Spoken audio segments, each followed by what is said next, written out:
The children died at 3:47 in the morning, Eastern Standard Time. 32 of them, all within the same 11-minute window. All in separate chambers beneath Vought Tower's Sublevel 9, where the fluorescent lights never dimmed and the screaming never reached the surface.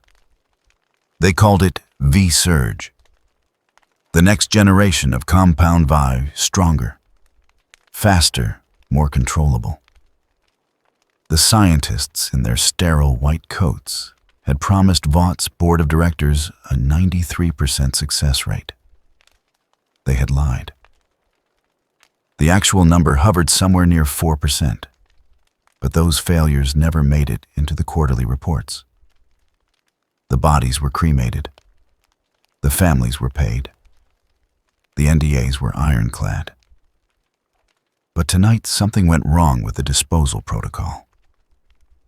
Dr. Elena Vasquez stood in Observation Room 7, watching through reinforced glass as Subject 23 convulsed on the surgical table.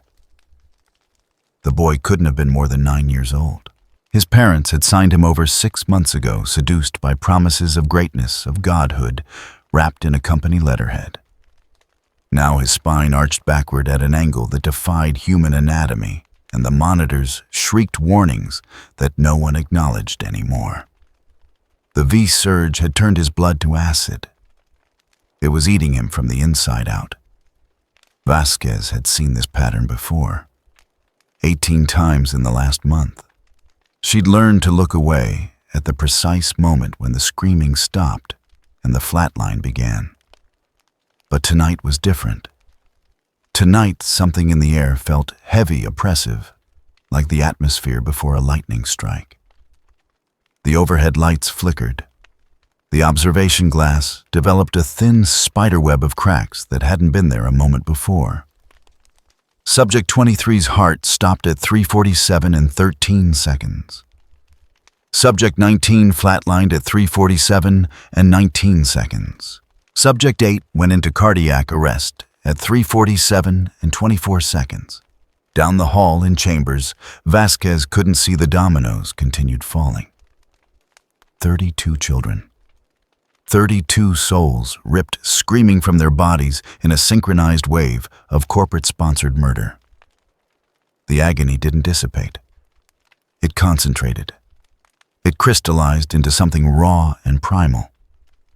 A frequency of suffering so pure that it transcended the physical world entirely. The bleed felt it first.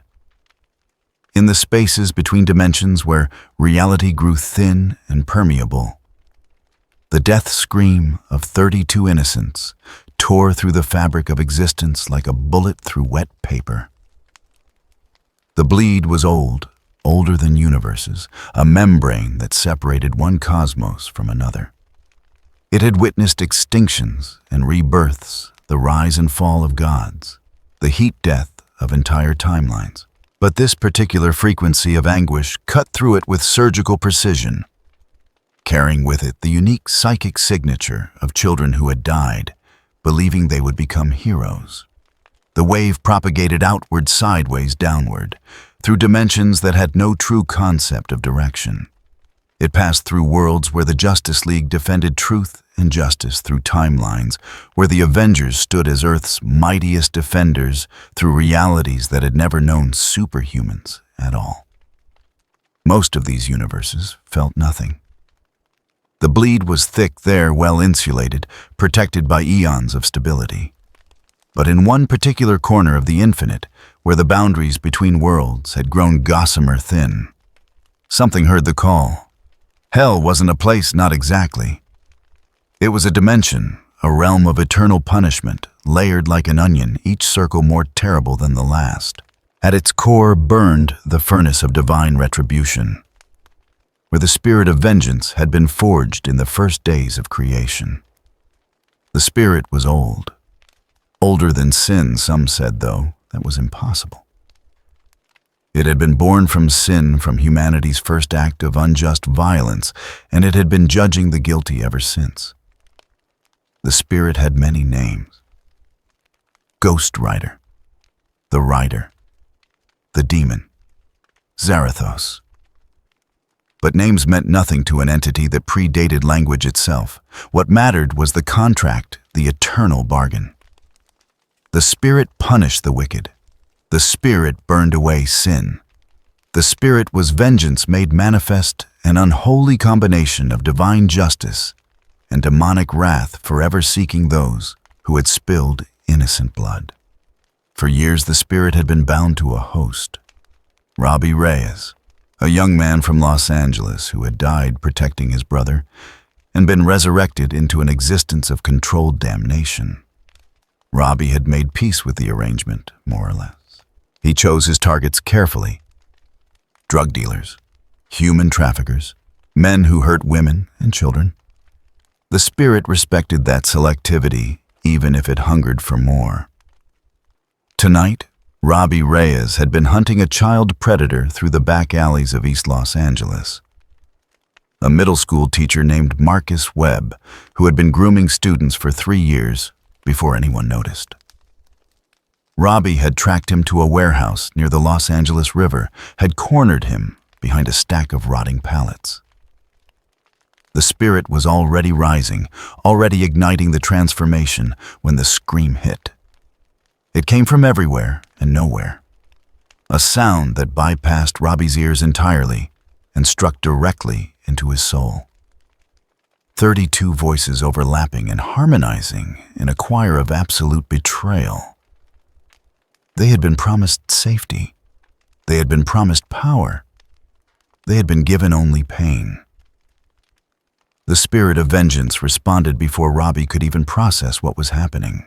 Fire erupted along his skin, not the familiar orange gold of his usual transformation, but something whiter, hotter, desperate. The warehouse around him warped and buckled as reality itself rejected his presence. Marcus Webb screamed, but the sound was distant, irrelevant. The Spirit had found something it wanted more than this single predator. It had found 32 reasons to cross dimensions. Robbie tried to fight it. He always tried. But the Spirit was ancient and hungry, and the call of innocent blood was a siren song it could never ignore. Robbie felt his consciousness being pushed aside, felt the rider taking full control in a way it rarely did. His bones burned. His flesh peeled back into flame and shadow. His skull erupted through his face in a burst of hellfire and judgment. Ghost Rider turned away from Marcus Webb, leaving him alive and gibbering in a puddle of his own urine. There were bigger sins to punish tonight. The Spirit raised one skeletal hand, and the air in front of it tore open. The portal wasn't clean. It wasn't surgical. It was a ragged wound in space-time bleeding energy, in frequencies that made the physical world recoil. Through the gap, Ghost Rider could see it, could feel it. An entire universe saturated in corruption, where gods wore capes and corporations sold heroism like a product where the powerful preyed on the weak with impunity, and the world called it entertainment. The boy's universe had no idea what was coming. Ghost Rider stepped through the portal and reality screamed. The transition was instantaneous and eternal. For a fraction of a second that stretched into subjective hours, Ghost Rider existed in the space between worlds, suspended in the bleed's infinite nowhere. The membrane resisted. It tried to reject the intrusion, to seal itself against this supernatural infection. But the Spirit of vengeance was older than most dimensions, and it had been invited. Those 32 souls had called out for justice, even if they hadn't known they were doing it. The bleed couldn't stop what it had already permitted. Ghost Rider emerged above New York City at 4:17 in the morning. Not his New York. Not the New York of Spider-Man and the Avengers of heroes who actually saved people. This New York smelled different, tasted different. The corruption here wasn't hidden in shadows and back alleys. It was broadcast on primetime television, celebrated on billboards, worshipped by millions who didn't know any better. He materialized 300 feet above Times Square and began to fall. The spirit released its hold just enough for Robbie to resurface, just enough for him to feel the wind screaming past his burning skull and realize he was about to crater into pavement. But the rider had already accounted for that. Hellfire erupted from his skeletal frame, not to slow his descent, but to announce his arrival. He hit the ground like a meteor, like divine wrath, given kinetic form. The impact carved a perfect circle into the asphalt, 20 feet across and glowing white-hot at the edges. Car alarms shrieked. Windows shattered for 3 blocks in every direction. A taxi that had been parked too close simply ceased to exist, vaporized into component atoms by the thermal shock wave. Ghost Rider stood in the center of his impact crater, wreathed in flames that cast dancing shadows across the surrounding buildings. His leather jacket somehow remained intact, though physics suggested it shouldn't. His chains materialized from nothing, coiling around his skeletal frame like living serpents. And his eyes, those twin voids where his sockets should have been ignited with an infernal light that had nothing to do with fire and everything to do with judgment. Robbie's consciousness flickered, trying to reassert control. Where are we? What the hell just happened? The spirit didn't answer. It was already scanning, already searching. The city around them reeked of guilt. Not the normal background hum of human sin that existed in every population center, but something concentrated, industrial, mass-produced. This place had weaponized corruption, had made an economy out of exploitation. And somewhere not far from here, 32 children's souls were still screaming. Ghost Rider's head swiveled with emotion that shouldn't have been possible for anything with a spine. His burning gaze tracked across the skyline until it found what it was looking for. Vought Tower. 99 stories of glass and steel and carefully curated heroism rising above the city, like a monument to everything the spirit of vengeance existed to destroy. The rider took a step forward, then another. Each footfall left a burning print in the concrete flames that wouldn't extinguish, that would smolder for days as a reminder that something had passed this way. Something that shouldn't exist. Something that refused to, anyway. 3 blocks away, a security camera mounted on a bank's exterior wall captured 17 seconds of footage before its circuits melted. The recording would be analyzed by Vaught's intelligence division within the hour, studied by analysts who had seen every kind of soup power imaginable. None of them had ever seen anything like this. Ghost Rider walked through the pre-dawn streets of New York, and the city itself seemed to recoil from his presence. Streetlights exploded as he passed. Neon signs flickered and died. Dogs 3 blocks away began howling in primal terror, responding to something their masters couldn't perceive. A few homeless people, the ones whose lives had stripped away the comfortable illusions that kept most humans sane, saw him coming and simply fled. They didn't know what he was. They only knew what he represented. Judgment was coming to Vought International, and it was dressed in hellfire and bone. In the sublevels of Vought Tower, Dr. Elena Vasquez was supervising the cleanup of Chamber 7. The bodies had been bagged. The evidence had been scrubbed.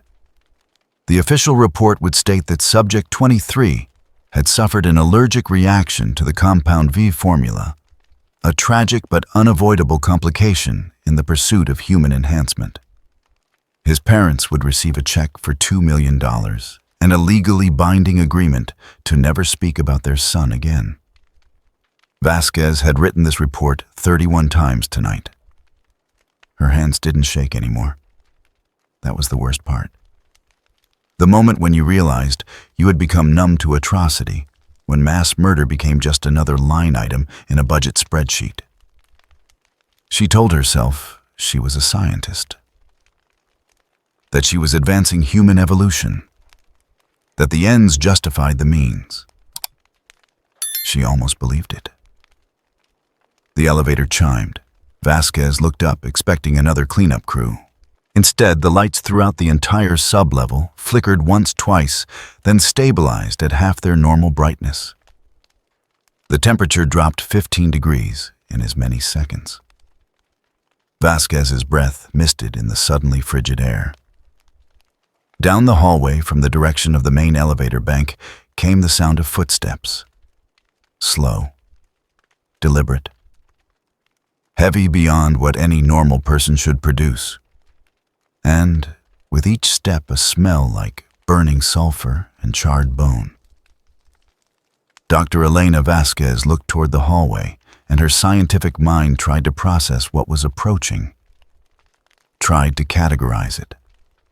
Tried to explain it through rational means. Then Ghost Rider rounded the corner, and Elena Vasquez's last thought before her brain shut down in self-defense was a simple, undeniable truth. Some sins were too great to hide. And the bill had finally come due. The screaming had stopped 3 hours ago, but the souls remained. Ghost Rider stood in the corridor of Sublevel 9, his skeletal frame casting shadows that moved independently of any light source. The fluorescent tubes overhead had burst the moment he stepped off the elevator, raining glass that melted before it hit the ground. Now, the only illumination came from the hellfire wreathed around his skull, painting the sterile white walls in the shades of amber and blood. He could see them. The children. Not with eyes Ghost Rider's sockets held only flame and void, but with the spirit's ancient perception. 32 translucent forms, hovering in the hallway like morning mist, their edges blurred and indistinct. They were caught between worlds, unable to move on, anchored by the violence of their deaths and the broken promises that had lured them here. The smallest one couldn't have been more than 6 years old. She stood directly in front of Chamber 7. Her ghostly hand pressed against the door as if she could still feel the cold metal. Her mouth moved in silent words that Ghost Rider understood without hearing. They told us we'd be heroes. They told us we'd save people. The spirit of vengeance had seen this pattern before. Innocence betrayed. Trust weaponized. The guilty hiding behind paperwork and liability waivers, while children died in the service of profit margins. It was an old sin wearing new clothes, corporate evil dressed up in press releases and quarterly earnings reports. Robbie's consciousness stirred within the writer's frame, fighting for some measure of control. Jesus Christ. They're just kids. They're fucking kids. The spirit didn't respond with words. It simply moved forward, and the souls parted before it like water, reforming behind as the writer stalked down the corridor. Each step left scorching prints on the linoleum, and the air grew thick with the smell of burning copper and sulfur. Dr. Elena Vasquez had fled. Her footsteps still echoed in the stairwell, her terror a bright beacon in the spirit's perception. But the writer didn't pursue her. Not yet. The scientist was guilty, yes, but she was a cog in a much larger machine.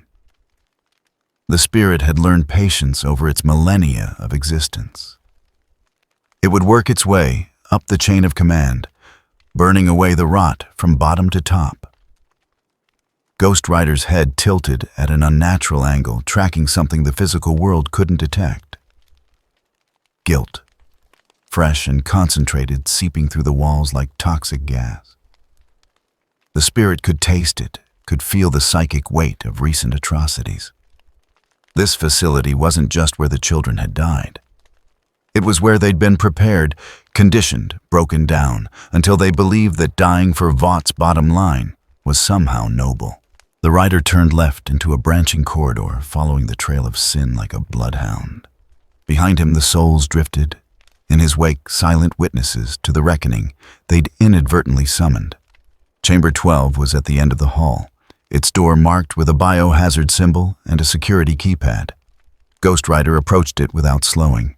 The keypad sparked and melted as he drew near, circuits unable to process the supernatural interference radiating from his presence. The lock disengaged with a tortured mechanical shriek, and the door swung open. Inside was a museum of horrors dressed up as medical research. The room stretched 40 feet to the back wall, lined with observation glass on both sides. Behind the glass were cells that was the only word for them, regardless of what Vaught's documentation might claim, each one containing a hospital bed, monitoring equipment, and restraints designed to hold superhuman strength. Most of the cells were empty now, their occupants dead or moved to other facilities. But the traces remained. Dried blood on sterile sheets, scratch marks on walls that should have been too hard to damage. And everywhere, the psychic residue of children who had screamed until their voices gave out. Ghost Rider moved through the observation area, his chains dragging behind him with a sound like grinding tombstones. The monitoring equipment shut down as he passed screens going dark, hard drives corrupting decades of experimental data, evaporating into static. It wasn't intentional destruction. The spirit's presence simply couldn't coexist with the technology that had enabled these atrocities. In the back corner of the room, hunched over a laptop with his back to the door, was a man in a white coat. Dr. Marcus Chen, according to the ID badge clipped to his pocket. He wore noise-canceling headphones, completely oblivious to the supernatural entity that had just entered his domain. On his screen was a spreadsheet tracking V-Surge test subjects, color-coded by success rate. Green for survivors, red for casualties. The red vastly outnumbered the green. Chen was humming something.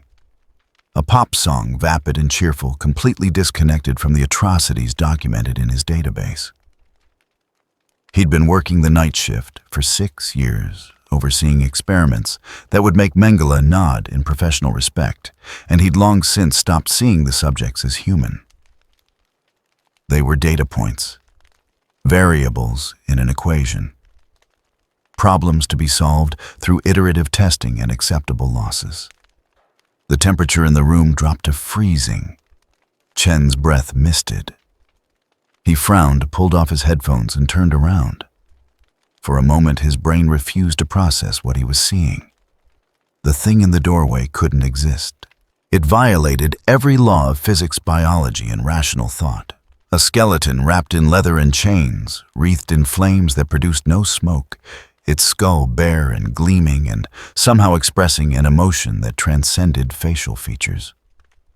Absolute pitiless judgment. Dr. Marcus Chen opened his mouth to scream, but Ghost Rider crossed the distance between them, faster than thought. One skeletal hand clamped around Chen's throat, lifting him off his feet with effortless strength. The doctor's scream died in his crushed windpipe as hellfire began to spread from the rider's grip, crawling across Chen's skin like living insects. The spirit looked into Chen's eyes and saw everything. Every child he'd classified as an acceptable loss. Every time he'd adjusted dosages knowing it would likely be fatal. Every instance where he'd falsified reports to keep the funding flowing. 6 years of casual, evil, bureaucratic murder dressed up in scientific terminology. Ghost Rider's other hand rose, fingers splayed. The hellfire intensified, shifting from orange to white to something beyond the visible spectrum.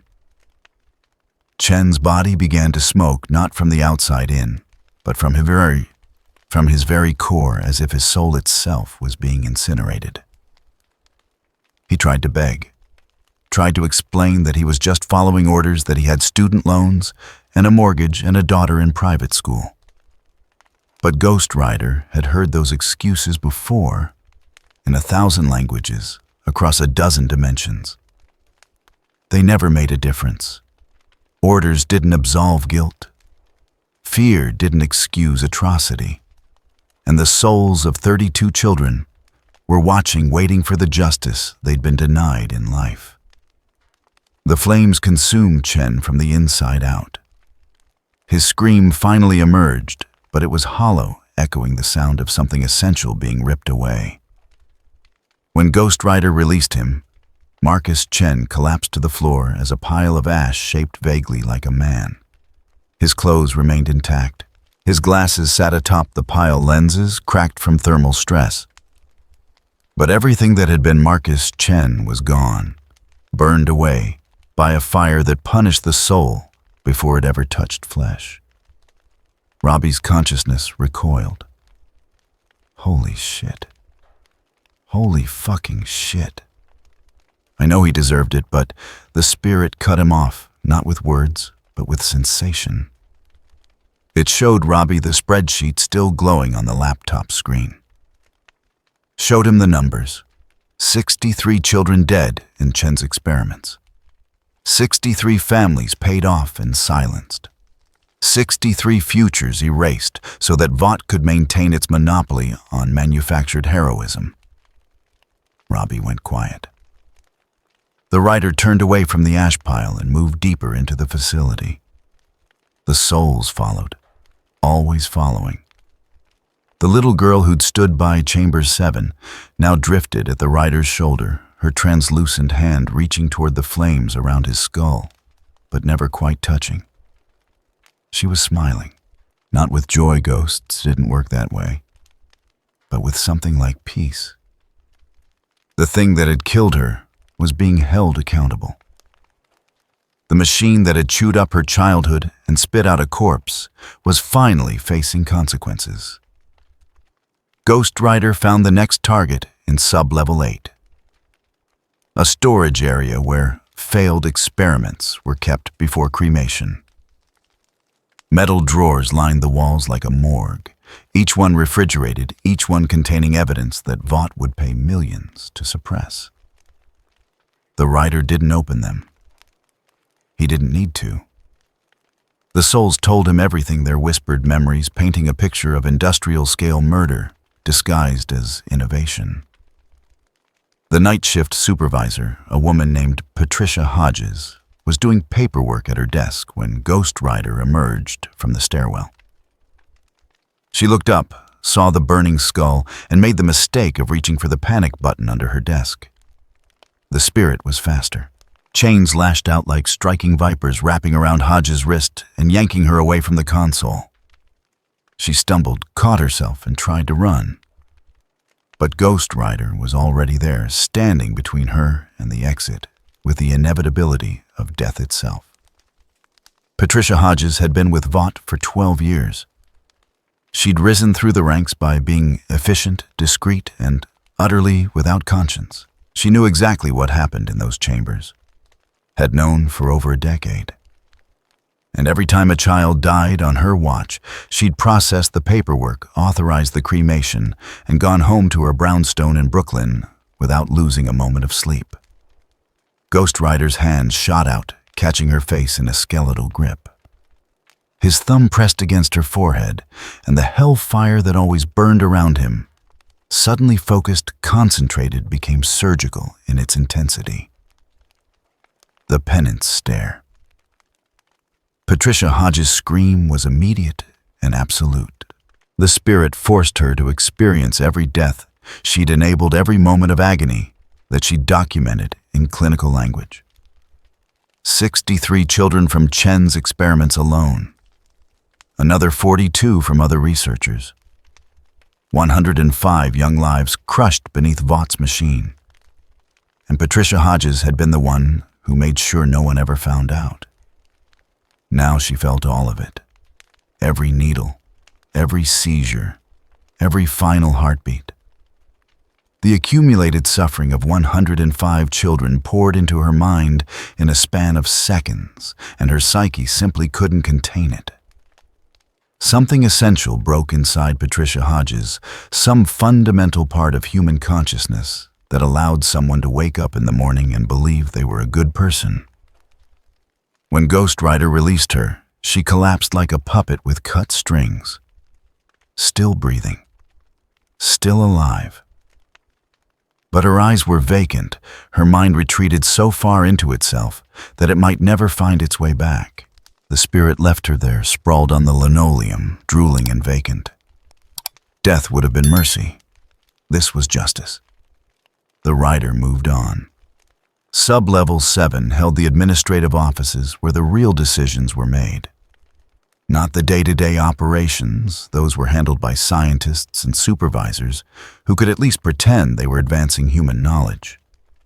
No, this level was where the knowing evil lived, where executives calculated profit margins against mortality rates and decided that the numbers justified the cost. Ghost Rider walked through a bullpen of empty cubicles, his presence setting off every fire alarm in the building. Sprinklers activated, dousing the area in freezing water that turned to steam the moment it touched his burning skull. Emergency lights strobed red, casting the entire level in a hellish glow that seemed appropriate given the circumstances. The souls were agitated now. They crowded around the rider, pressing close, their ghostly forms flickering like damaged film. This was where their fates had been sealed, where men in suits had looked at projected casualty rates and decided that acceptable losses were acceptable. At the far end of the bullpen was a corner office with floor-to-ceiling windows overlooking the facility. Inside, frantically shredding documents, was a man in an expensive suit who looked like he'd just realized that his golden parachute had a few critical holes in it. Gerald Kaufman, Vice President of Advanced Development. Vought lifer, 42 years old, 2 kids in boarding school, a wife who thought he worked in pharmaceutical research, and on his Rolex-adorned wrist was a watch that cost more than most of the test subjects' families made in a year. Ghost Rider didn't knock. The door exploded inward, torn from its hinges by a supernatural force that had nothing to do with physical strength and everything to do with cosmic inevitability. Kaufman spun around paper shredder, still humming, and for a moment his executive training kicked in. He straightened his tie, composed his face, prepared to negotiate. Then he saw what was standing in his doorway, and the negotiation died in his throat. Kaufman, the rider's voice emerged not from a mouth, but from the air itself, a sound like grinding stone and burning brass. The spirit rarely spoke. Words were for the living, for those who still had the capacity to change. But sometimes, very occasionally, the condemned deserved to know why judgment had come for them. The executive's legs gave out. He collapsed behind his desk, expensive suit, crumpling Rolex, catching the hellfire's glow. His mouth worked soundlessly, trying to form words. Trying to explain that he was just following company policy, that the board had approved everything, that he had legal immunity. And Ghost Rider crossed the distance in 2 strides. His chains wrapped around Kaufman's neck, lifting him off the ground, pulling him face to face with a judgment that couldn't be bought off or litigated away. The hellfire spread from the chains into Kaufman's flesh, but it didn't burn. Not yet. The spirit wanted him to understand first. 105 children, the rider said. The number you approved, the number you called acceptable losses in your PowerPoint presentations. Kaufman shook his head frantically, tears streaming down his face, expensive cologne mixing with the acrid smell of urine as his bladder released. He tried to speak, to beg, to offer anything that might stave off what he could feel coming. Ghost Rider's empty sockets flared brighter. The children's souls pressed close, their presence making the air thick and cold. They wanted to watch, deserved to watch. This man had treated their deaths as line items in a budget spreadsheet. Now, he would pay the price. The hellfire ignited. Not the quick incineration that Chen had received, that death had been too merciful for someone of Kaufman's rank. Instead, the flames burned slowly, consuming him, inch by inch. While the penance stare forced him to experience every moment of suffering he'd authorized.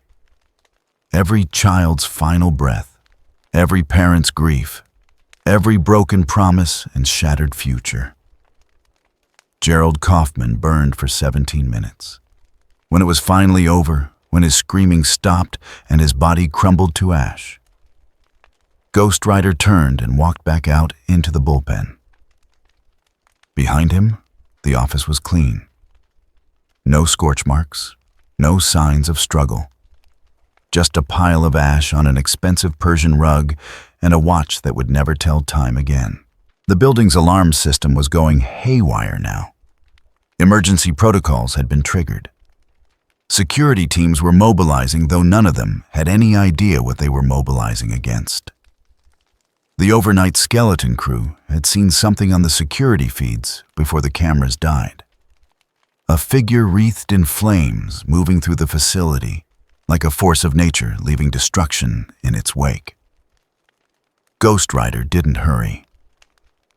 The spirit had all the time in the world, and there were more guilty to punish.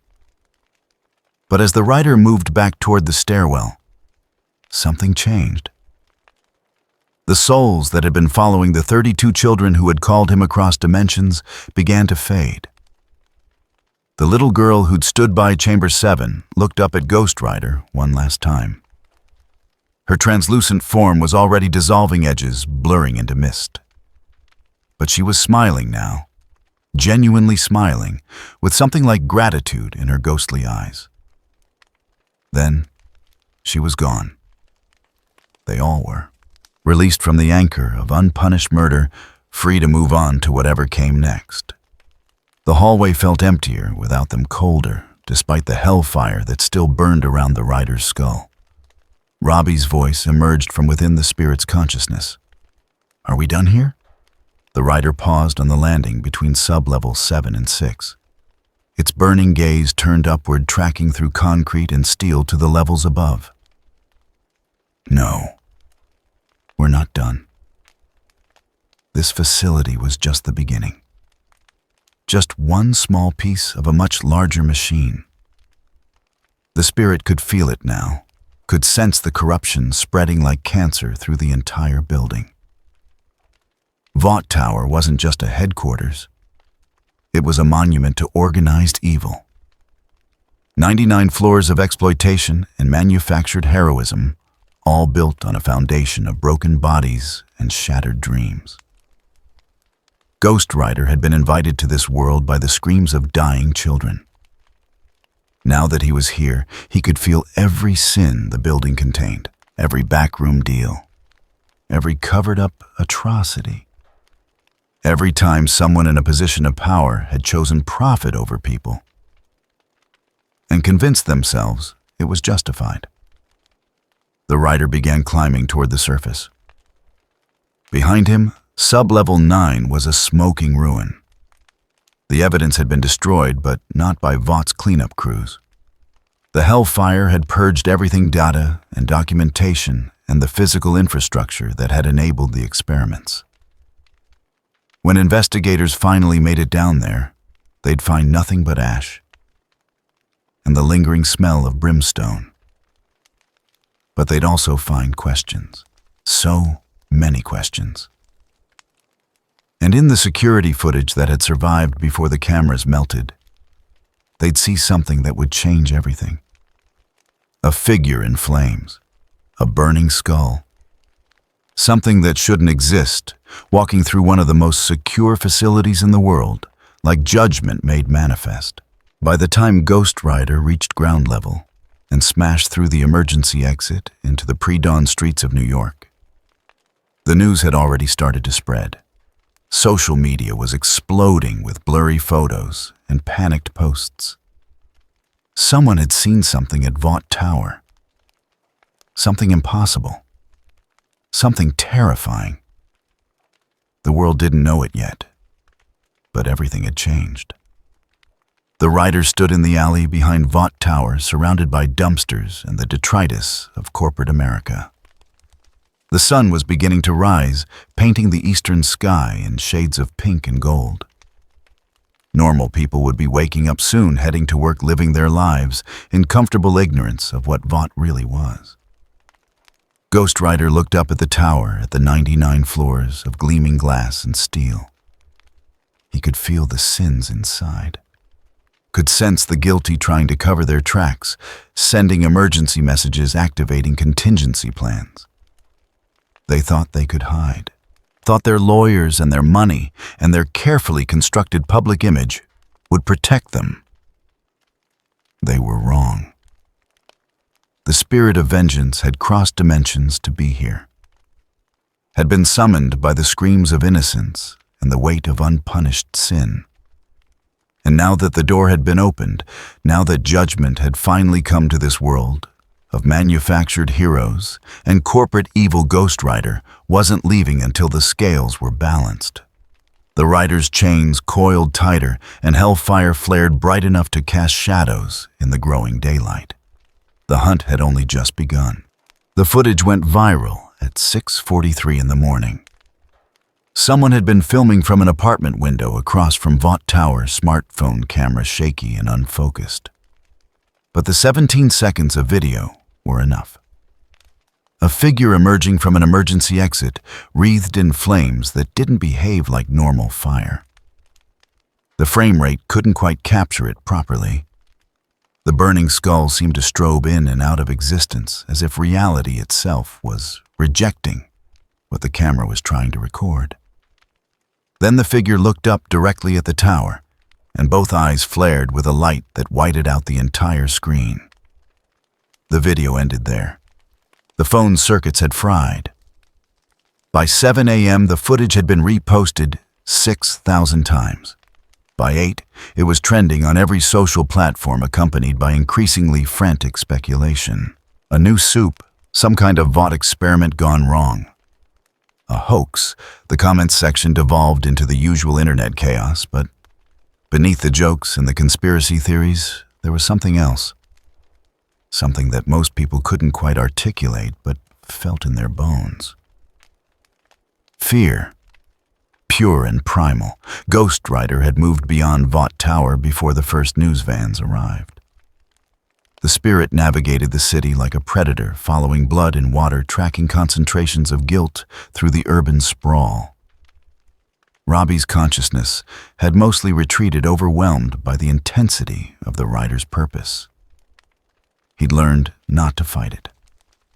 The spirit had a mission here, and nothing, not Robbie's will, not the laws of physics, not the entire weight of this world's manufactured heroism, was going to stop it.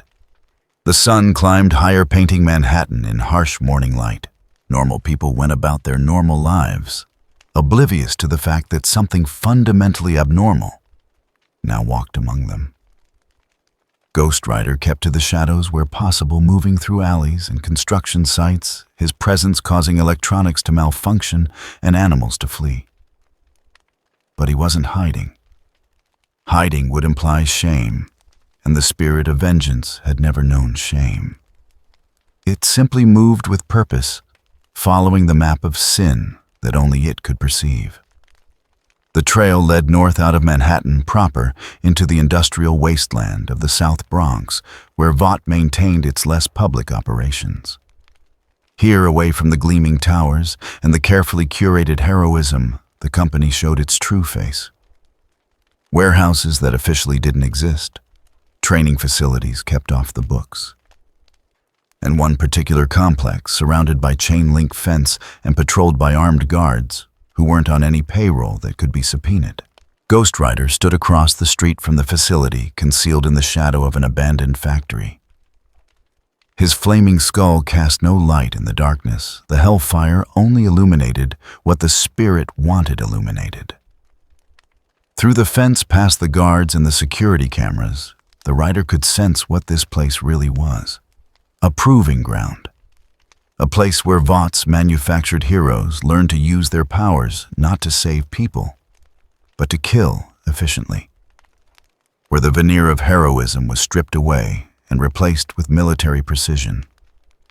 Where soups who'd been sold to the public as defenders of truth and justice were trained to be weapons. Robbie's voice stirred.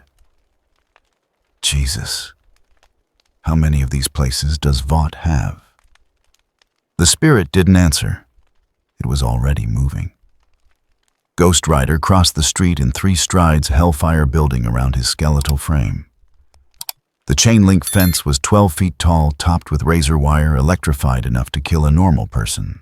The rider simply walked through it, metal parted like silk molecular bonds, unable to maintain cohesion in the presence of something that violated thermodynamics on a fundamental level. The security system registered the breach for exactly 4 seconds before every circuit in a 100-yard radius overloaded simultaneously. The guards saw him coming. 2 of them stationed at the main gate wearing tactical gear and carrying weapons that were definitely not standard security equipment.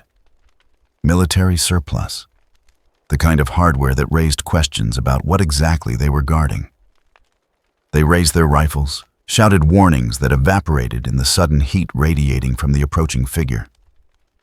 The first guard fired. A 3-round burst center-mass textbook tactical shooting. The bullets hit Ghost Rider's chest and simply ceased to exist, vaporized by the supernatural aura that surrounded him. The second guard was smarter, or more panicked. He dropped his rifle and ran. Ghost Rider let him go. The spirit's empathic sense read the guard as clean, relatively speaking. A former soldier doing a job he didn't fully understand, collecting a paycheck to feed his family. Not innocent, but not guilty enough to merit judgment. The first guard, however, the one still frozen in place with his smoking rifle. The rider's perception cut through the man's soul like an X-ray. 3 tours in Afghanistan, an honorable discharge, then a descent into private military work where the rules of engagement got blurrier and the paychecks got bigger. He'd been on Vaught's payroll for 6 years. Had seen things that would have made headlines if they'd ever gone public. Had helped cover them up.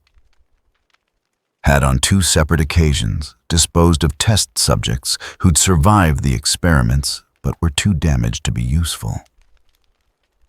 Ghost Rider's hands shot out, fingers closing around the guard's throat. Hellfire poured through the grip, but the spirit showed unexpected restraint. No incineration, no penance stare. Just enough heat to make the point to burn away the comfortable lies the guard told himself about being one of the good guys. When the rider released him, the guard collapsed, gasping, his tactical vest smoldering. He'd live. He'd have nightmares for the rest of his life. But he'd live. Sometimes judgment came in forms other than death. The facility's main building was a converted warehouse, all concrete and corrugated steel, designed to contain the kind of kinetic energy that superpowered training sessions generated. Ghost Rider approached the entrance chains, coiling and uncoiling around his arms like agitated serpents. The metal doors were reinforced blast-proof, equipped with biometric locks. The rider placed one skeletal palm against the surface. Metal screamed. The molecular structure of the door began to break down steel, turning cherry red, then white hot, then simply dissolving into slag that pooled on the concrete. The biometric lock melted into an abstract sculpture of fused circuitry. When Ghost Rider stepped through the opening, he left behind a hole shaped like judgment and wreathed in smoke. Inside was a training floor the size of an airplane hangar. Obstacle courses, combat simulators, a firing range for testing destructive powers. And in the center, going through what looked like a military drill, were a dozen soups in unmarked tactical gear. They weren't the 7, weren't the famous faces that smiled from billboards and merchandise. These were the B team, the ones who didn't quite have the looks or the charisma for prime time, but had powers that made them useful for Vaught's less publicized operations. Corporate troubleshooting, union busting, occasionally when plausible deniability could be maintained, Wetwork. The drill instructor, a grizzled ex-Marine named Patterson, who'd been training Vaught's killers for 15 years, was the first to notice the intruder. He turned, saw the burning skull, and his tactical instincts kicked in immediately. He didn't shout, didn't hesitate. Just pointed at Ghost Rider and barked a single word. Engage. The Supes moved with practiced coordination. They'd trained for this scenario, or something like it. Hostile meta-human, unknown capabilities, overwhelming force authorized. 3 of them had enhanced strength lifting chunks of concrete from the training obstacles and hurling them at the intruder. 2 had energy projection different flavors, 1 electric, 1 concussive force. Another had enhanced speed, not flash level, but fast enough to appear as a blur to normal vision. Ghost Rider stood in the center of the assault and simply existed. The concrete chunks hit his skeletal frame and exploded into dust. The electrical discharge earthed harmlessly through his supernatural form, finding no nervous system to disrupt. The concussive blasts pushed him back half a step, but he leaned into them like a man walking against strong wind, inexorable. The speedster circled, looking for an opening, trying to find a vulnerable angle. There wasn't one.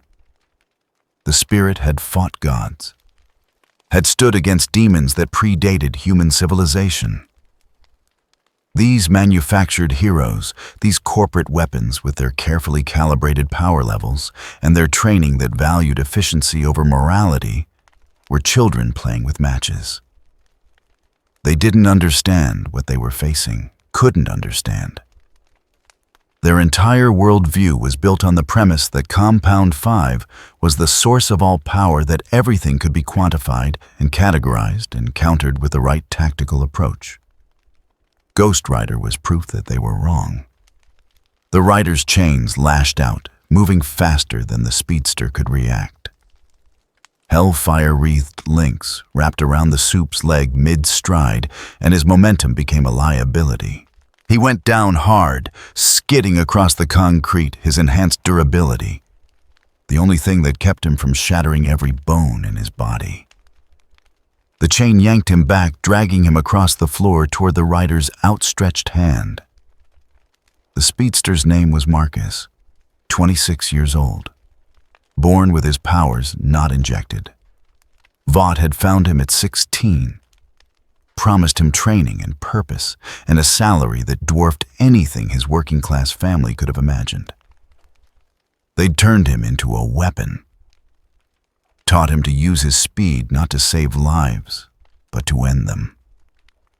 3 times in the past year, he'd been deployed to eliminate whistleblowers before they could go public with information about Vaught's illegal activities. Ghost Rider's skeletal fingers closed around Marcus's face, and the penance stare ignited. Marcus screamed. The sound was inhuman raw, the noise of a soul confronting its own sins without any of the psychological buffers that usually protected human consciousness. He felt every moment of terror his victims had experienced, every desperate attempt to escape, every final thought before his hands, moving too fast to see too fast to stop, had ended their lives. When the rider released him, Marcus was still breathing, but something essential had broken inside. He curled into a fetal position, trembling, making small, wounded sounds. He'd live, but he'd never run again.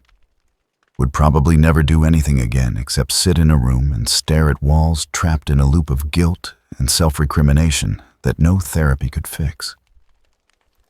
The other Supes hesitated. Their training said to press the attack, to work as a team, to overwhelm the threat with coordinated force. But training was one thing. Instinct was another. And every instinct they had was screaming at them to run, to get as far away as possible from the thing with the burning skull and the chains that defied physics. One of the strength-enhanced Supes, a woman named Rodriguez, made the mistake of charging. She was strong, legitimately. Strong, capable of lifting 40 tons on a good day.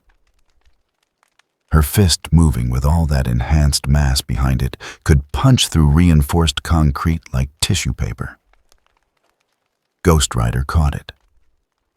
His skeletal hand closed around her fist, stopping her charge dead.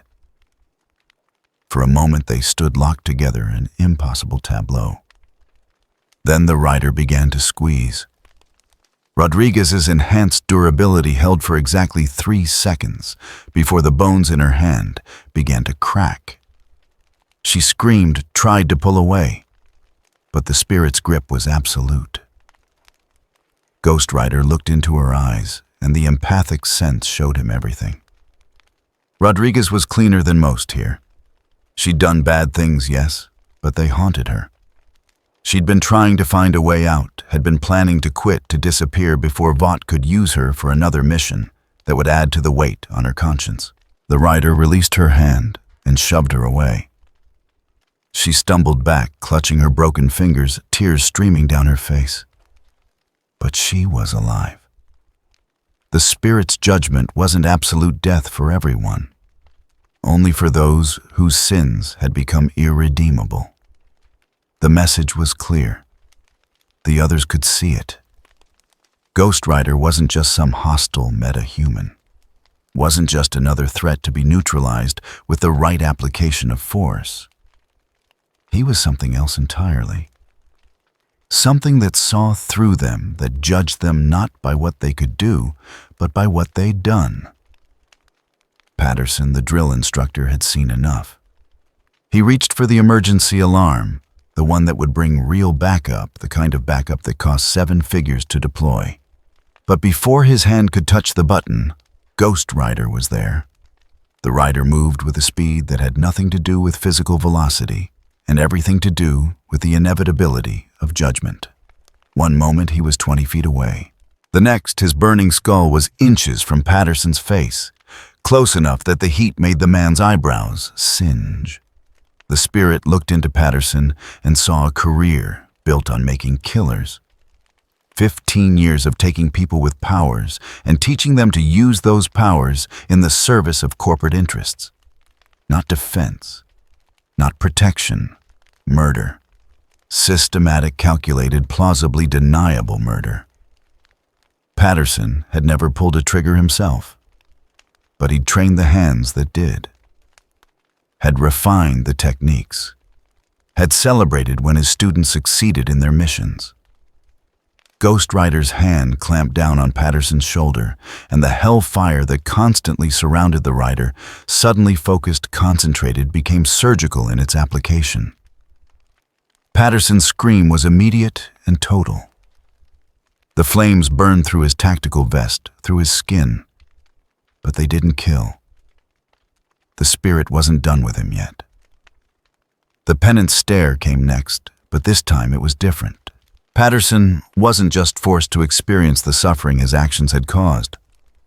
He was forced to understand it, to feel the weight of every life he'd helped destroy, every family he'd helped tear apart.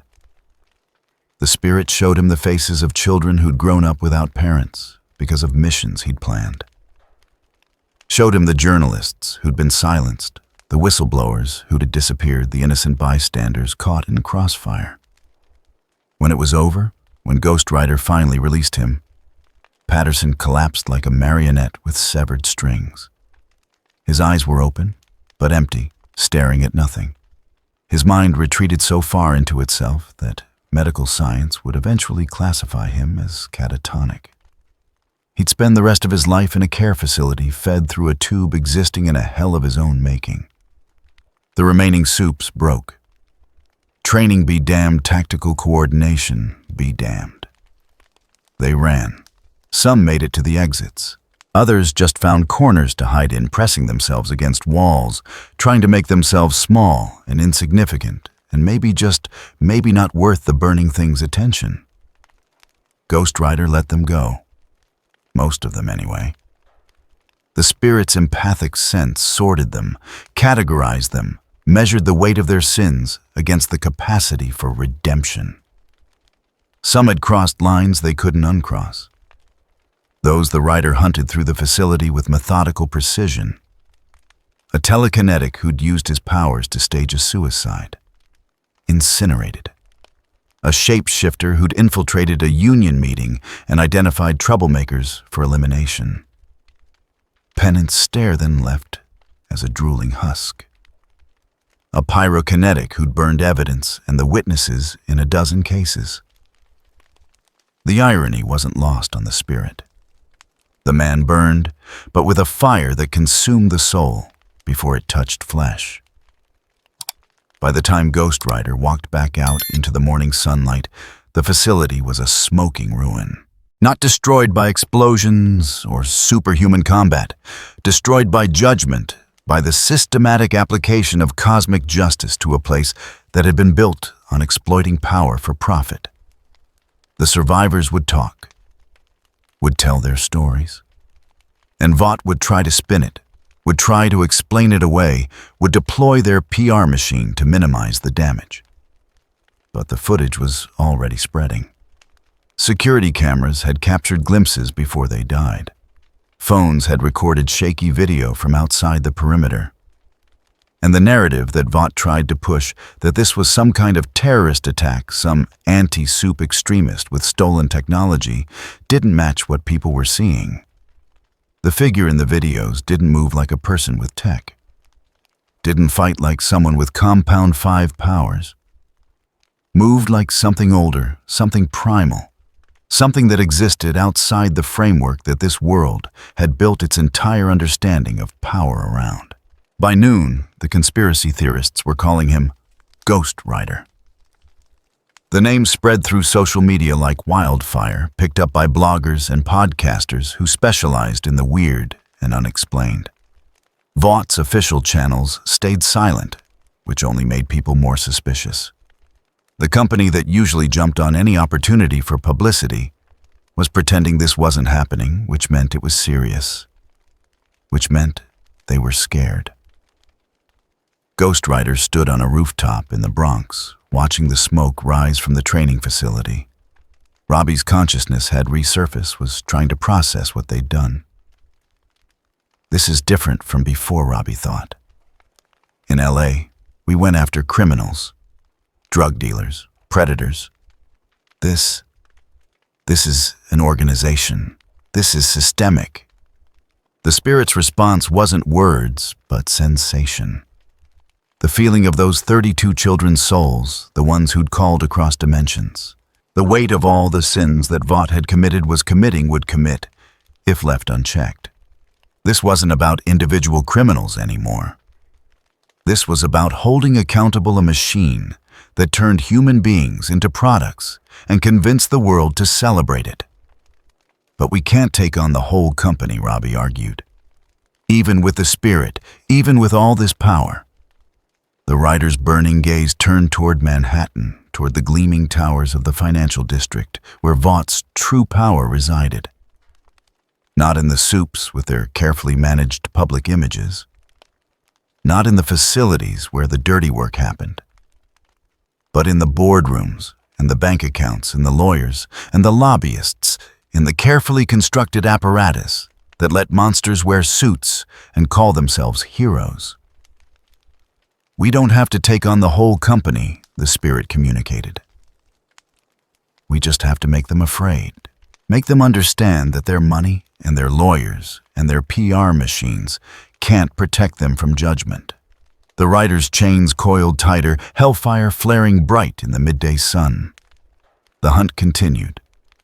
And somewhere in Vought Tower, in a crisis management meeting that was rapidly devolving into panic, someone asked the question that no one wanted to answer.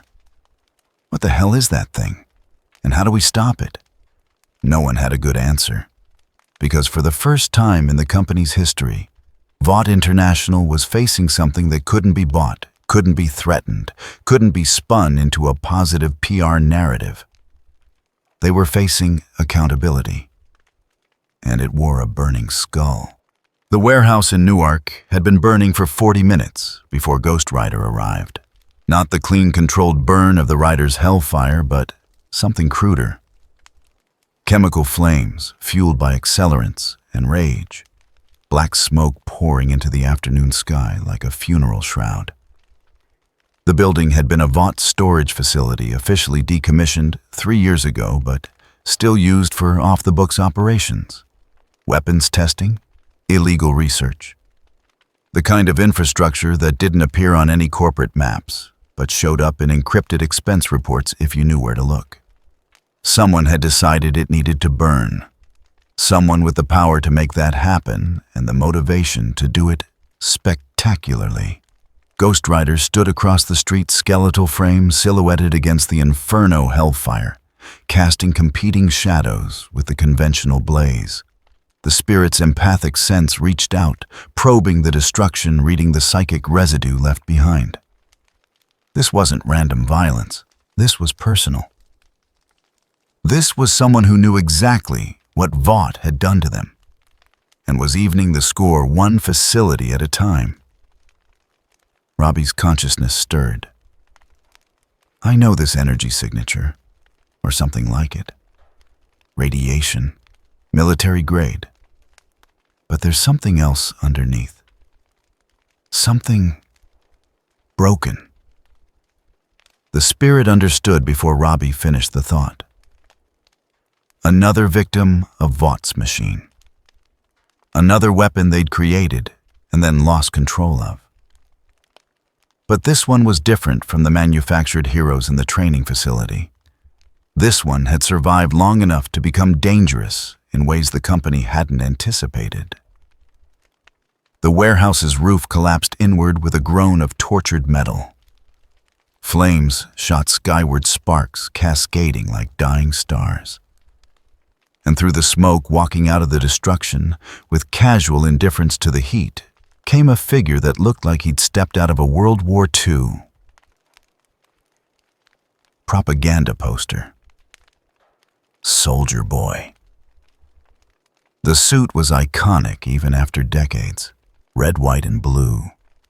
Eagle emblazoned across the chest. The kind of costume that screamed American exceptionalism, that reduced patriotism to a marketable aesthetic. But up close, the details told a different story. The fabric was scorched in places, stained with substances that might have been blood or might have been worse. The man inside the costume looked like he'd been carved from granite and Rajjaw. Set in a permanent sneer, eyes holding the flat affect of someone who'd seen too much and felt too little. He noticed Ghost Rider immediately. Hard not to given the burning skull and the supernatural aura that made the air shimmer with heat that had nothing to do with the warehouse fire. Soldier Boy stopped, cocked his head, and smiled. It wasn't a pleasant expression. It was the smile of someone who'd been looking for a fight and just found one that might actually be interesting. Well, he said, voice carrying easily over the roar of flames. Ain't you something? Vaught's got worse taste in costumes than I remembered. Ghost Rider didn't respond. The spirit was cataloging sins, weighing the soul of the man before it. Soldier Boy's psyche was a war zone, layers of trauma and violence built up over decades.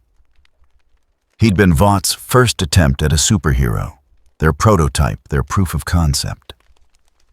They'd pumped him full of an early version of Compound 5, trained him to be America's answer to the Axis powers, paraded him through war zones for propaganda footage. Then, they'd kept him. For years. Decades. Long past the point where he should have been allowed to retire, to have a life, to be anything other than a weapon. They'd used him in Korea, in Vietnam, in operations that never made it into history books because admitting they'd happened would have been politically inconvenient.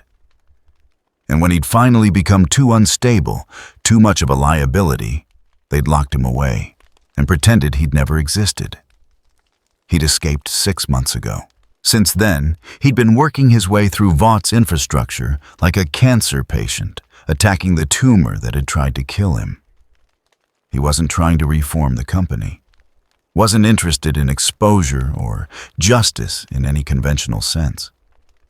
He just wanted to burn it all down and salt the earth where it had stood. The spirit understood that impulse. But Soldier Boy's crusade wasn't clean, wasn't selective. He'd killed people who deserved it, and people who'd just been in the wrong place at the wrong time.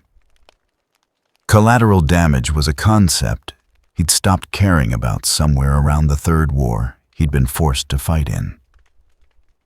You gonna say something, Soldier Boy asked, Or are you just gonna stand there looking like a Halloween decoration? Had a baby with a motorcycle accident? Ghost Rider's chains rattled, coiling tighter around skeletal arms. The spirit spoke, and the voice that emerged wasn't Robbie's. It was something older. Something that resonated on frequencies that made windows crack 3 blocks away. Soldier Boy. William. The weight you carry. The blood on your hands. Some was justice. Most was murder. The spirit sees the difference. Soldier Boy's smile faded. His posture shifted, subtle but significant. Combat ready. The casual mockery evaporated, replaced by the focus of a man who'd survived 100 battlefields by never underestimating an opponent.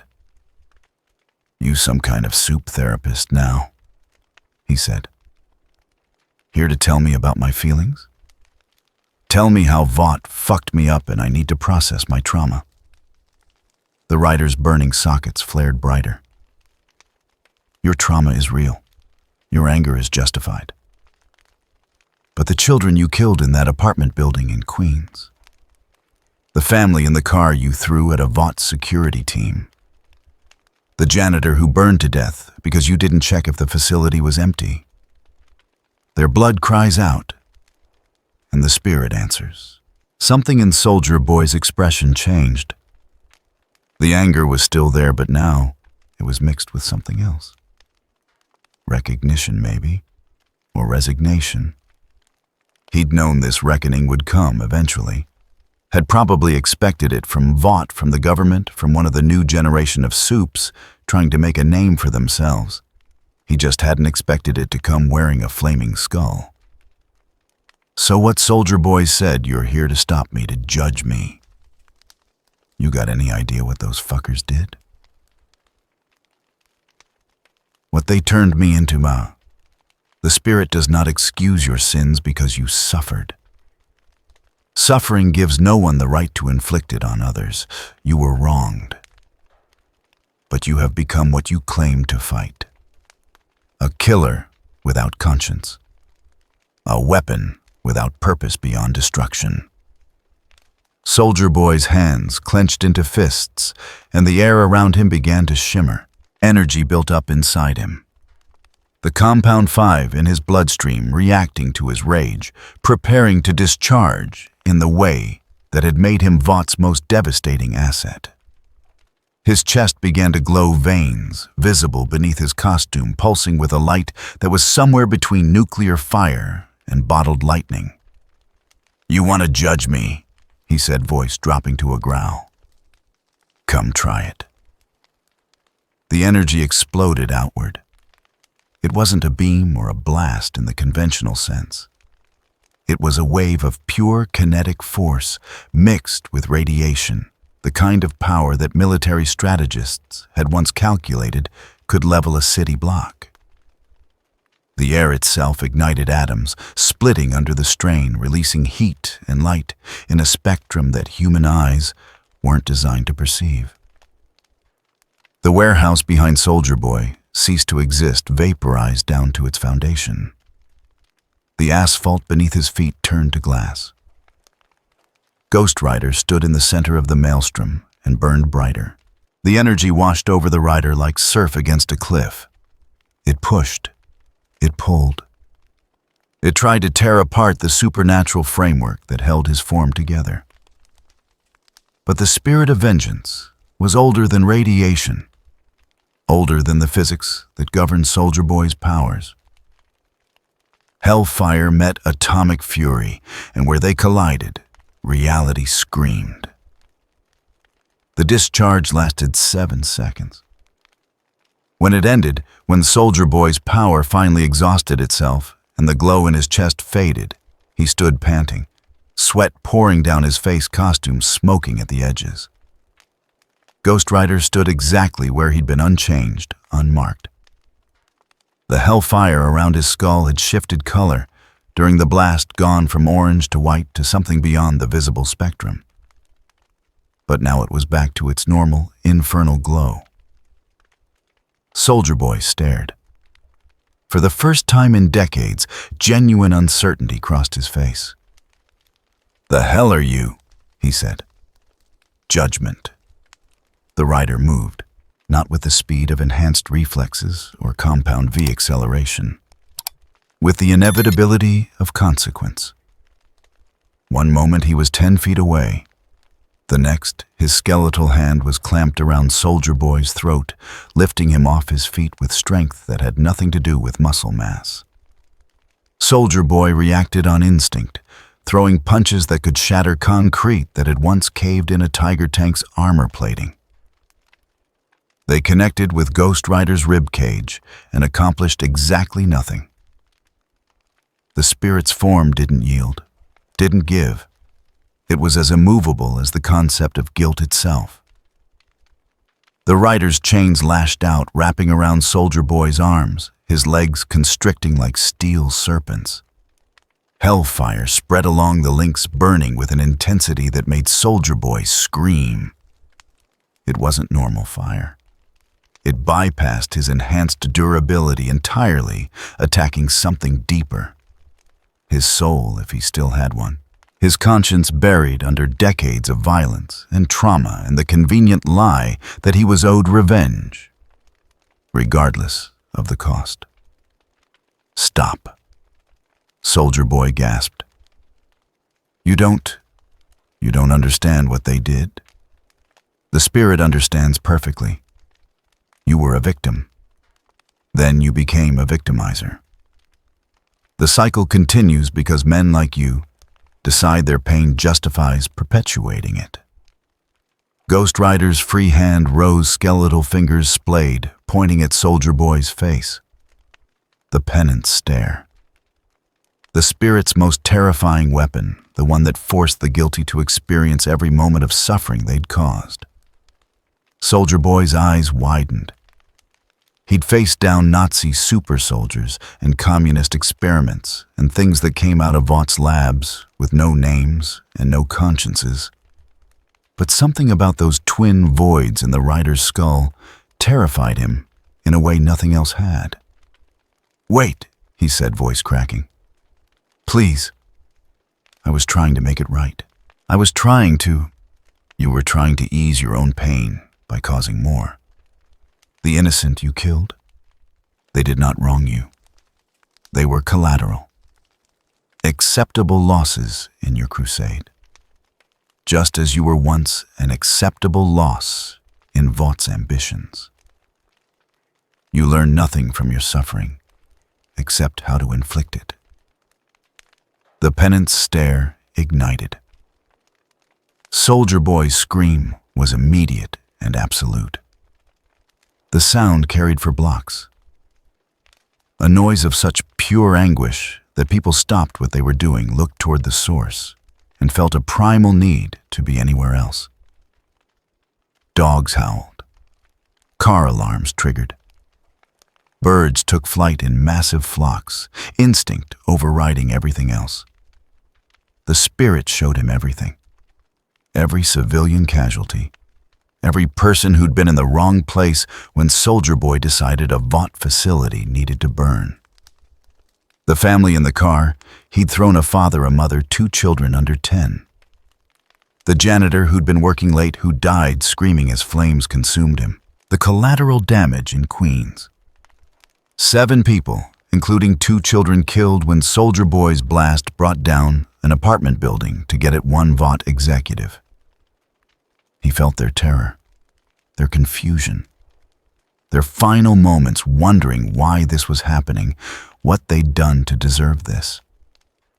He felt the grief of everyone they'd left behind. Parents burying children, children orphaned.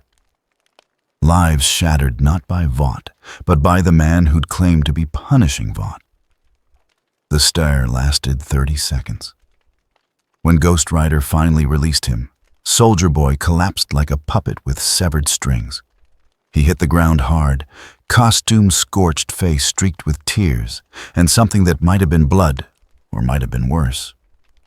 He curled into himself, making small, wounded sounds, hands pressed against his skull, as if he could push out the memories the rider had forced him to confront.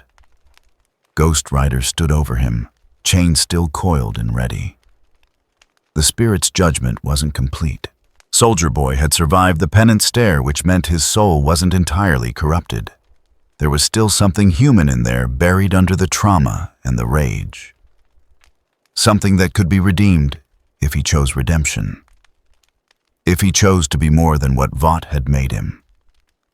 But that was his choice to make. The spirit could punish, could judge, could show someone the weight of their sins.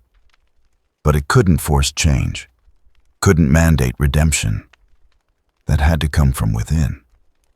The rider turned to walk away, but Soldier Boy's voice stopped him. Wait. The word was barely audible, spoken through a throat raw from screaming. Ghost Rider paused, looking back over his skeletal shoulder. Soldier Boy pulled himself to his hands and knees, trembling with the effort. His face was a mask of pain and something else. Understanding, maybe. The kind of understanding that came from having every comfortable delusion stripped away and being forced to see yourself as you really were. Those people, Soldier Boy said. The ones I didn't mean to. I was just so goddamn angry, so focused on hurting them that I didn't think about who else might. Your intentions do not absolve your actions, Ghost Rider said.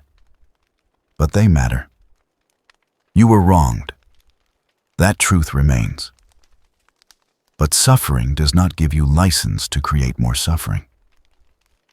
Justice and revenge are not the same thing. You have conflated them.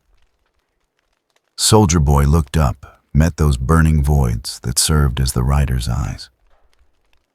What am I supposed to do now? Vaught's still out there. Still doing what they did to me to other people. And I can't.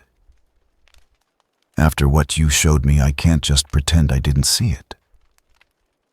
Then choose. Continue your crusade and become another monster for the spirit to judge. Or find a way to fight that doesn't leave innocent blood in your wake. The spirit does not dictate your path. Only the consequences if you choose wrong. The rider's chains uncoiled, retreating back into whatever supernatural space they occupied when not in use. The hellfire around his skull dimmed slightly, though it never fully extinguished. You want Vought held accountable, Ghost Rider continued. So does the spirit. But accountability must be precise, surgical, the guilty punished, the innocent spared. Can you make that distinction?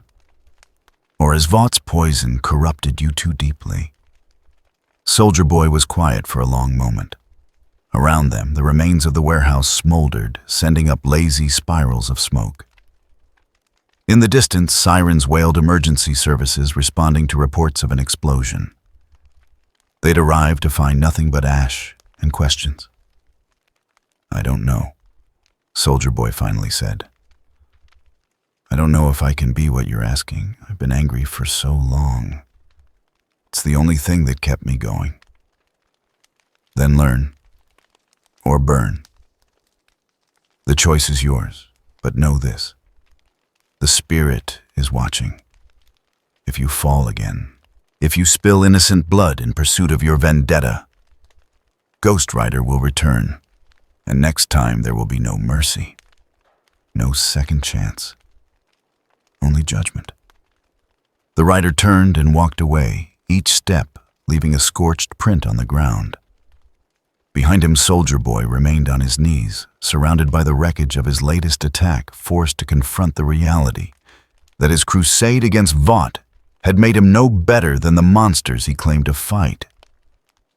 Robbie's consciousness fully resurged as Ghost Rider put distance between himself and Soldier Boy. The spirit allowed it the immediate threat past the judgment delivered. You could have killed him, Robbie thought.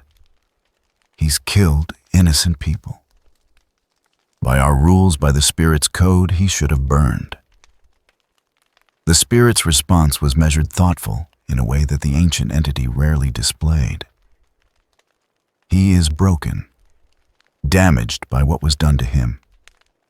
His sins are real, but they stem from trauma, not malice. The spirit punishes evil. Soldier Boy is not evil. He is pain that has become violence. There is a difference. So what, we just let him go? Hope he makes better choices. We give him the opportunity to choose. That is more than Vought ever gave him. If he chooses wrong, if he continues to harm the innocent, then yes, next time he burns. But everyone deserves the chance to be better than their worst moment, even those who have done terrible things. It was Robbie reflected a surprisingly nuanced position for an entity that had spent millennia burning sinners. But then the spirit had been around long enough to understand that justice wasn't always simple. That sometimes the line between victim and victimizer wasn't clean. That trauma could explain, if not excuse, terrible actions. Ghost Rider continued through Newark, heading back toward Manhattan. The sun was setting now, painting the sky in shades of orange and red that almost matched the hellfire that wreathed his skull. Behind him, Soldier Boy slowly got to his feet, touching his face where tears had carved tracks through the grime and smoke stains.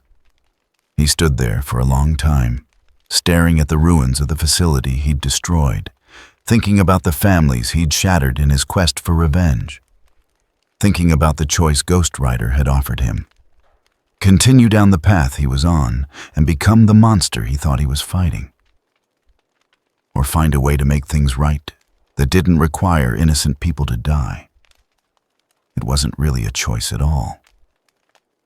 But making the decision and actually following through were two different things. Soldier Boy looked up at the darkening sky at the city that had once celebrated him as a hero before Vought buried the truth of what he'd become. Then he turned and walked away from the burning warehouse, heading in the opposite direction from Ghost Rider, but somehow on a path that might eventually lead to something like redemption, or at least to fewer innocent casualties. Ghost Rider, meanwhile, had already moved on to the next sin. The spirit's map of guilt led deeper into the city toward concentrations of corruption that made the training facility look like a warm-up. The hunt was accelerating now.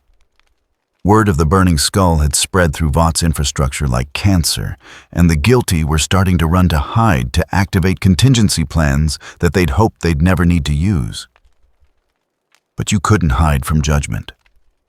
Couldn't lawyer your way out of cosmic accountability. Couldn't spin hellfire into a positive PR narrative. The spirit felt the network of sin spreading out before it like a web. And at the center of that web, in a tower of glass and steel and carefully curated heroism, sat the real guilty. The architects of Vought's evil. The ones who made the decisions that turned people into products and convinced the world to celebrate it. Ghost Rider's burning gaze turned toward Manhattan, toward Vought Tower, rising above the city like a monument to everything the spirit existed to destroy. Soon, the Rider thought. Soon the real reckoning begins. But first, there were more sins to burn away, more guilty to judge, more innocent souls crying out for justice that the world's legal systems were too corrupted to provide. The spirit of vengeance walked through the gathering darkness, and the city itself seemed to recoil from its presence. The hunt continued. And in boardrooms and executive offices across Manhattan, men and women who'd thought themselves untouchable began to realize that their money and their power and their carefully constructed immunity meant nothing in the face of something that existed outside the rules they'd written to protect themselves. Judgment was coming for Vought International. And it wore a burning skull. The Seven's press conference was scheduled for 8 p.m. at Vought Tower's grand atrium. A cathedral of glass and chrome designed to make ordinary people feel small and superheroes feel like gods. Camera crews from every major network had set up their equipment hours in advance, fighting for the best angles to capture America's greatest heroes as they addressed the recent terrorist incidents targeting Vought facilities. That was the official story. Terrorist incidents. Coordinated attacks by anti-soup extremists using experimental weapons. The narrative had been workshopped by a team of PR specialists who'd spent the last 12 hours crafting a response that would minimize panic while maximizing sympathy for Vaught's victimhood. The script was tight. The talking points were polished. Every member of the Seven had been briefed on exactly what to say and how to say it. What they hadn't been briefed on was what to do if the terrorists showed up to the press conference. Homelander stood backstage, adjusting his cape with practiced precision. His reflection in the mirror showing exactly what America expected to see. Square jaw, confident smile, eyes that sparkled with artificial warmth, carefully calibrated to test well with focus groups. He'd been practicing this look for years, ever since Vaught's image consultants had explained that his natural expression, cold, calculating, vaguely predatory, didn't play well with suburban mothers. The smile was a lie. Everything about Homelander was a lie. But it was a lie that had made him the most recognizable face on the planet, more famous than presidents, more beloved than movie stars. The man in the mirror was an icon, a brand. A carefully constructed fantasy of what heroism looked like when you mixed superhuman power with patriotic aesthetics and corporate backing. The real Homelander, the one underneath the costume and the scripted responses, was something else entirely. Something Vought had created in a laboratory raised in isolation, conditioned to crave approval while simultaneously teaching him that he was superior to everyone who gave it. The psychological damage was profound and irreversible. But as long as he kept bringing in billions in merchandising revenue, Vought was content to let him spiral. Mr. Edgar Vaught's CEO appeared in the doorway. Immaculately dressed as always, completely calm as always. The man had ice water in his veins and a calculator where his conscience should have been. 5 minutes, he said. Remember the talking points. Confidence without aggression, concern without fear. And for God's sake, smile like you mean it. Homelander's reflection smiled wider, and for just a moment, something predatory flashed in his eyes. Don't worry. I've got this. I always do. Edgar studied him for a moment, and Homelander wondered what the man saw. Did he know? Did he understand that the leash was fraying, that the carefully constructed persona was becoming harder to maintain? Did he care as long as the quarterly earnings kept climbing? Just remember, Edgar said, voice dropping to a tone that suggested this wasn't a request. We don't know what these attacks are. We don't know who or what is behind them. So we stay calm, we stay on message, and we let our legal and security teams handle the investigation. You're not here to solve this problem. You're here to make people feel safe. Can you do that? Homelander's jaw tightened almost imperceptibly. The smile never wavered. Of course I can. I'm the fucking Homelander. Edgar nodded and left, and Homelander turned back to his reflection. The atrium was filling up now. He could hear the murmur of the crowd, the clicking of cameras, the excited chatter of reporters who thought they were about to witness something significant. They had no idea how right they were, though not for the reasons they expected. The other members of the Seven were gathering backstage. Queen Maeve, looking tired despite her perfect makeup, nursing what was probably her third vodka of the evening, disguised in a water bottle. The Deep still desperately trying to be relevant, despite everyone knowing he was a walking punchline. A-Train, twitchy and anxious, probably high on something that let him pretend his heart wasn't one bad sprint away from exploding. Black Noir, silent as always, standing in the corner like a particularly ominous piece of furniture. They were pathetic, Homelander thought. Every one of them. Playing at being heroes while knowing they were just corporate mascots with powers. At least he was honest with himself about what he was. At least he didn't pretend to have noble motivations or moral fiber. He was the apex predator in a world of sheep.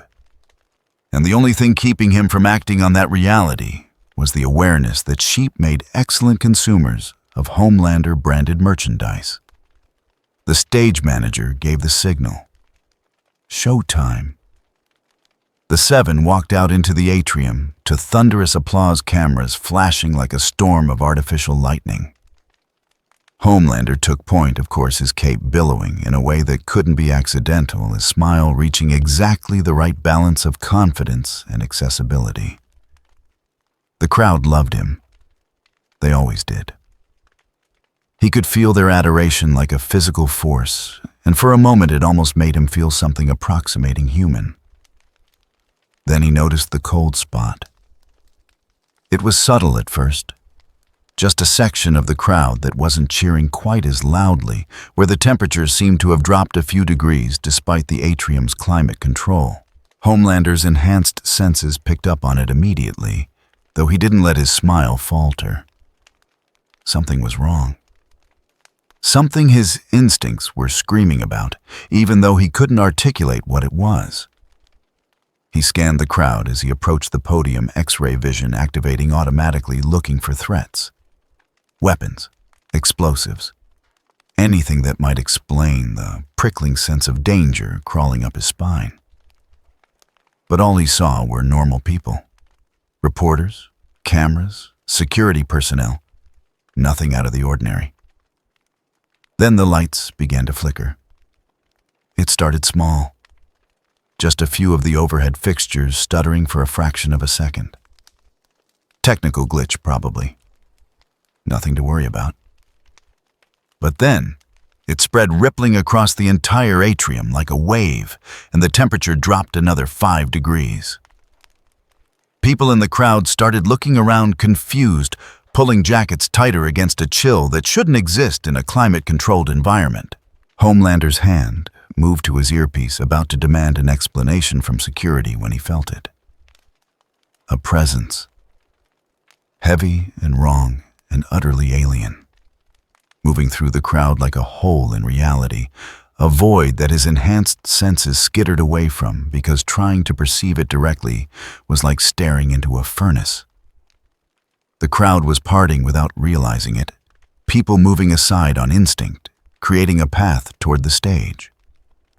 And walking up that path wreathed in flames that cast dancing shadows across horrified faces was something that shouldn't exist.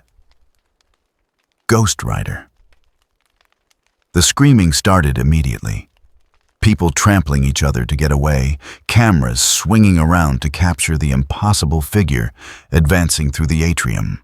Security personnel were shouting into radios, drawing weapons that they probably already knew would be useless.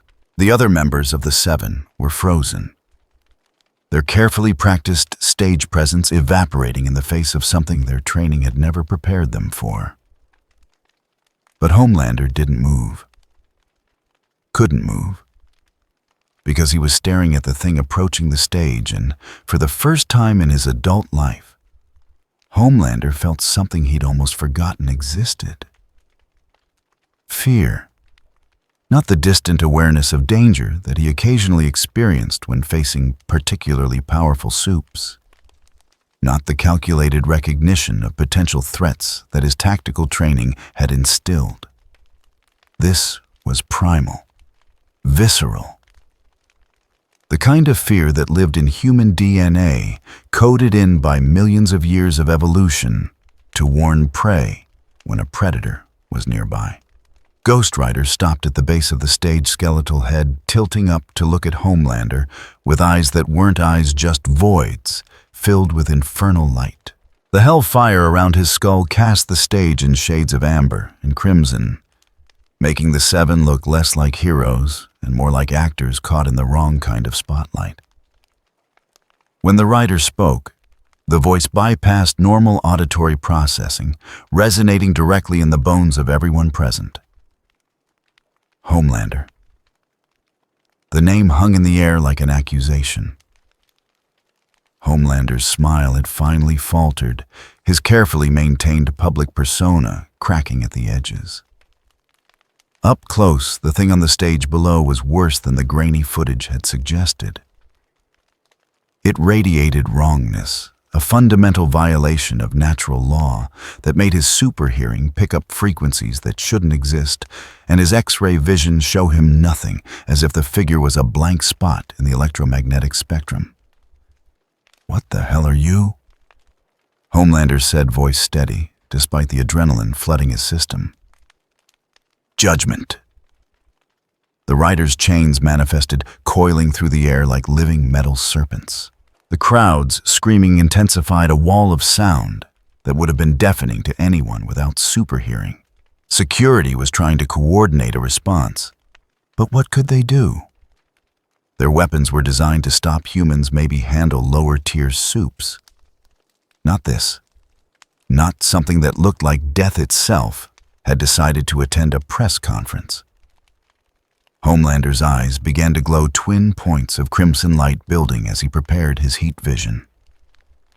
It was instinct, the go-to response for any problem that couldn't be solved with strength or speed. If it existed, it could be burned. If it could be burned, it could be destroyed. The lasers lanced out, powerful enough to cut through steel, hot enough to vaporize flesh. They hit Ghost Rider's chest dead center and simply stopped. Not reflected, not absorbed, just stopped, as if they'd encountered an immovable wall made of nothing at all. The beams scattered into harmless light that illuminated the rider's skeletal grin. Homelander cut off the vision shock momentarily, overriding his training. That had never happened before. His heat vision was his ultimate weapon, the one thing that had never failed him. Except it just had. The rider took a step forward, and Queen Maeve actually stumbled backward, her warrior's instinct screaming at her to run. A-Train was already gone, having hit his top speed the moment the rider's chains appeared. His concern for his public image overwhelmed by the primal need to be anywhere else. The Deep looked like he was about to pass out, and Black Noir, unshakable, unflappable. Black Noir had moved into a defensive posture that suggested even his legendary composure had limits. "Homelander," the rider said again, "the spirit has watched you, has seen the rot beneath the cape, the murder disguised as heroism, the evil dressed in red, white, and blue." Homelander's fists clenched. His mind was racing, running through tactical options, trying to find an angle that made sense. If heat vision didn't work, try physical force. He was the strongest being on the planet. Had to be. Vought had made sure of it, had culled any potential competition before it could grow strong enough to challenge him. He launched himself off the stage, moving at supersonic speed, fist cocked back with enough force to punch through a bank vault.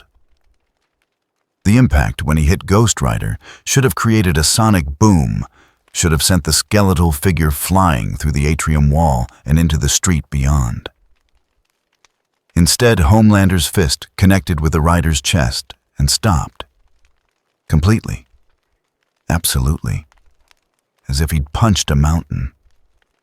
The kinetic energy had nowhere to go, so it fed back through Homelander's arm, and for the first time since childhood, since the experiments that had given him his powers, Homelander felt pain. Real pain. Sharp and shocking and utterly wrong. The rider's hand shot up, skeletal fingers closing around Homelander's wrist with a grip like a closing vice. Hellfire spread from the contact point, not burning through his invulnerable skin, but seeping into it, attacking something deeper. Homelander tried to pull away, tried to use his superior strength to break the grip. He couldn't. Ghost Rider pulled Homelander close, their faces inches apart, and Homelander found himself staring into those voids where eyes should be. He'd faced down alien invasions and terrorist plots and supes who'd wanted to dethrone him. He'd killed people with his bare hands, had lasered innocents who'd gotten in his way, had done things that would have him tried for war crimes if anyone ever found the evidence. But he'd never been this close to something that saw through him. That looked past the costume and the powers and the carefully maintained public image and saw the hollow, broken thing underneath. "You are not a hero," the writer said. "You are a weapon that learned to smile for cameras. A child raised in isolation who confused fear with respect. The spirit sees what you are, sees the trail of bodies you have hidden, sees the corruption at your core." "Get off me," Homelander snarled, and there was genuine panic in his voice now, the carefully controlled baritone cracking at the edges. The writer released him, and Homelander stumbled back, clutching his wrist where the hellfire had touched. The skin was unmarked, but it felt wrong, felt violated in a way that his invulnerability should have prevented. "You will answer for your sins," Ghost Rider continued. "Every death, every abuse of power, every innocent sacrifice to maintain your image. The spirit remembers them all, and soon you will remember them too." Homelander's mind was screaming at him to attack again, to prove that he was the strongest, that nothing could stand against him. But another part of his mind, the part that had kept him alive through decades of Vought's experiments and manipulations, was telling him something different. It was telling him to run. Homelander had never run from a fight in his life, had never backed down, had never shown weakness in front of cameras or colleagues or anyone. His entire identity was built on being the apex, the ultimate, the one who stood above everyone else. But as he stood there, wrist throbbing with phantom pain that shouldn't exist, staring at the burning skull that radiated judgment like heat from a forge, Homelander made a decision that would haunt him for whatever time he had left. He took a step backward, then another. Then, in a move that would be captured by a dozen cameras and replayed millions of times across every social platform, Homelander, the Homelander, America's greatest hero. The man who'd saved the world 100 times in carefully choreographed scenarios, turned and flew away. Not a tactical retreat, not a strategic repositioning. Flight. Pure, unambiguous, undeniable flight. The silence in the atrium was absolute. The crowd, the reporters, the remaining members of the Seven, everyone who'd witnessed what just happened stood frozen in shock, because they'd just seen the impossible. They'd seen Homelander, invincible and untouchable and utterly confident in his superiority, retreat from something. Ghost Rider watched him go, skeletal head tracking the trajectory as Homelander broke through the atrium's ceiling in his haste to escape glass, raining down in a glittering cascade. The rider didn't pursue. Not yet. The message had been delivered. The god in the cape now knew he could bleed, even if the wound was only to his pride. The spirit turned its attention to the crowd, to the cameras still recording, to the world, watching in real time as their carefully constructed reality came apart at the seams. The writer spoke, and this time the voice carried through every speaker in the building, through every device streaming the press conference, reaching millions of people simultaneously. Vought International has built an empire on lies, on death disguised as heroism, on the broken bodies of innocents sacrificed to profit margins. The spirit of vengeance has come to this world to balance the scales, to bring judgment to those who thought themselves above justice. The writer's chains lashed out, not at the crowd, but at the symbols of Vought's power. The massive company logo adorning the stage shattered metal, twisting and melting under supernatural heat. The promotional displays showing the seven in heroic poses burst into flames. Every screen in the atrium displaying Vought's carefully crafted messaging went dark simultaneously, circuits overloading. Your heroes are weapons. Your protectors are murderers. Your saviors are slaves to a corporation that values profit over life. The Spirit shows you truth. What you do with that truth is your choice. Ghost Rider turned and walked back through the crowd, which parted before him like he was Moses at the Red Sea. People pressed against walls, climbed over seats, did anything to avoid getting close to the burning figure. But the rider didn't harm them, didn't even acknowledge them beyond navigating around their panic. At the atrium exit, the rider paused, turned back, looked up at the hole in the ceiling where Homelander had fled. And though the skeletal face couldn't express an emotion in any conventional sense, everyone watching felt the message being conveyed. This wasn't over. This was just beginning. Ghost Rider walked out into the New York night, leaving behind an atrium full of people whose understanding of reality had just been fundamentally shattered. Leaving behind footage that would dominate every news cycle for days. Leaving behind questions that Vought's PR machine would struggle and ultimately fail to answer. And somewhere above the city, flying in erratic patterns that suggested panic rather than purpose. Homelander pressed a hand to his chest and tried to understand what had just happened. He'd been humiliated. Not defeated. He could tell himself he hadn't been defeated, that he'd made a strategic choice to retreat to gather intelligence, to plan a proper response. But deep down in a place he usually kept locked away beneath layers of narcissism and carefully maintained delusions, Homelander knew the truth. He'd run because he was afraid. And that fear was something new. Something he didn't know how to process. He'd spent his entire life as the strongest thing in any room, the most dangerous predator in any scenario. Even when he'd faced opponents with impressive powers, there'd always been the underlying certainty that if things got serious, he could end them. That his heat vision and strength and speed would carry the day. But the thing in the atrium hadn't fought like a soup, hadn't even fought like a particularly powerful soup. It had stood there and tanked his heat vision like it was a mild inconvenience. Had grabbed him and made him feel pain. Actual pain through skin that was supposed to be invulnerable. Had looked at him with those void-filled sockets and seen things that Homelander had spent years pretending didn't exist. His wrist still ached where the rider had grabbed him. Not physically, the skin showed no damage, no burns, no marks of any kind. But underneath, in some space that existed between flesh and spirit, there was a brand, a reminder, a promise that judgment was coming. Homelander landed on the roof of Vought Tower and immediately vomited over the edge.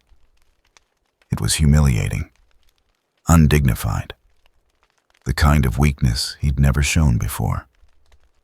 But the cameras weren't here, and there was no one to witness it except the empty sky. He wiped his mouth, hands shaking in a way that enraged him almost as much as the fear did. This wasn't how it was supposed to go. He was Homelander. He was perfect.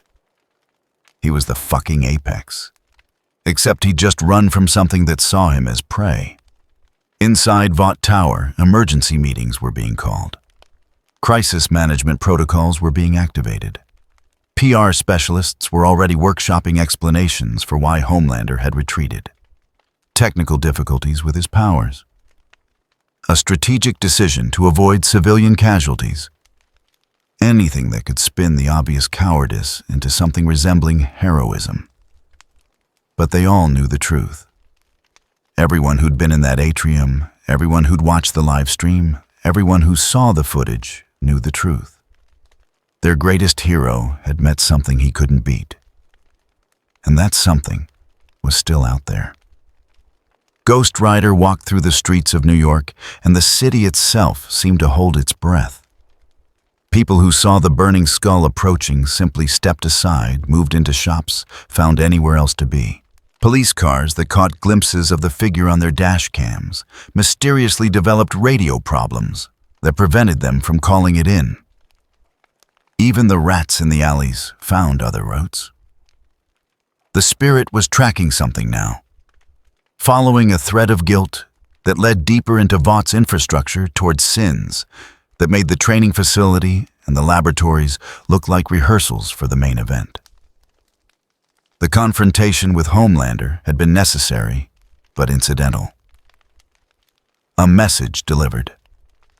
A god reminded of his mortality.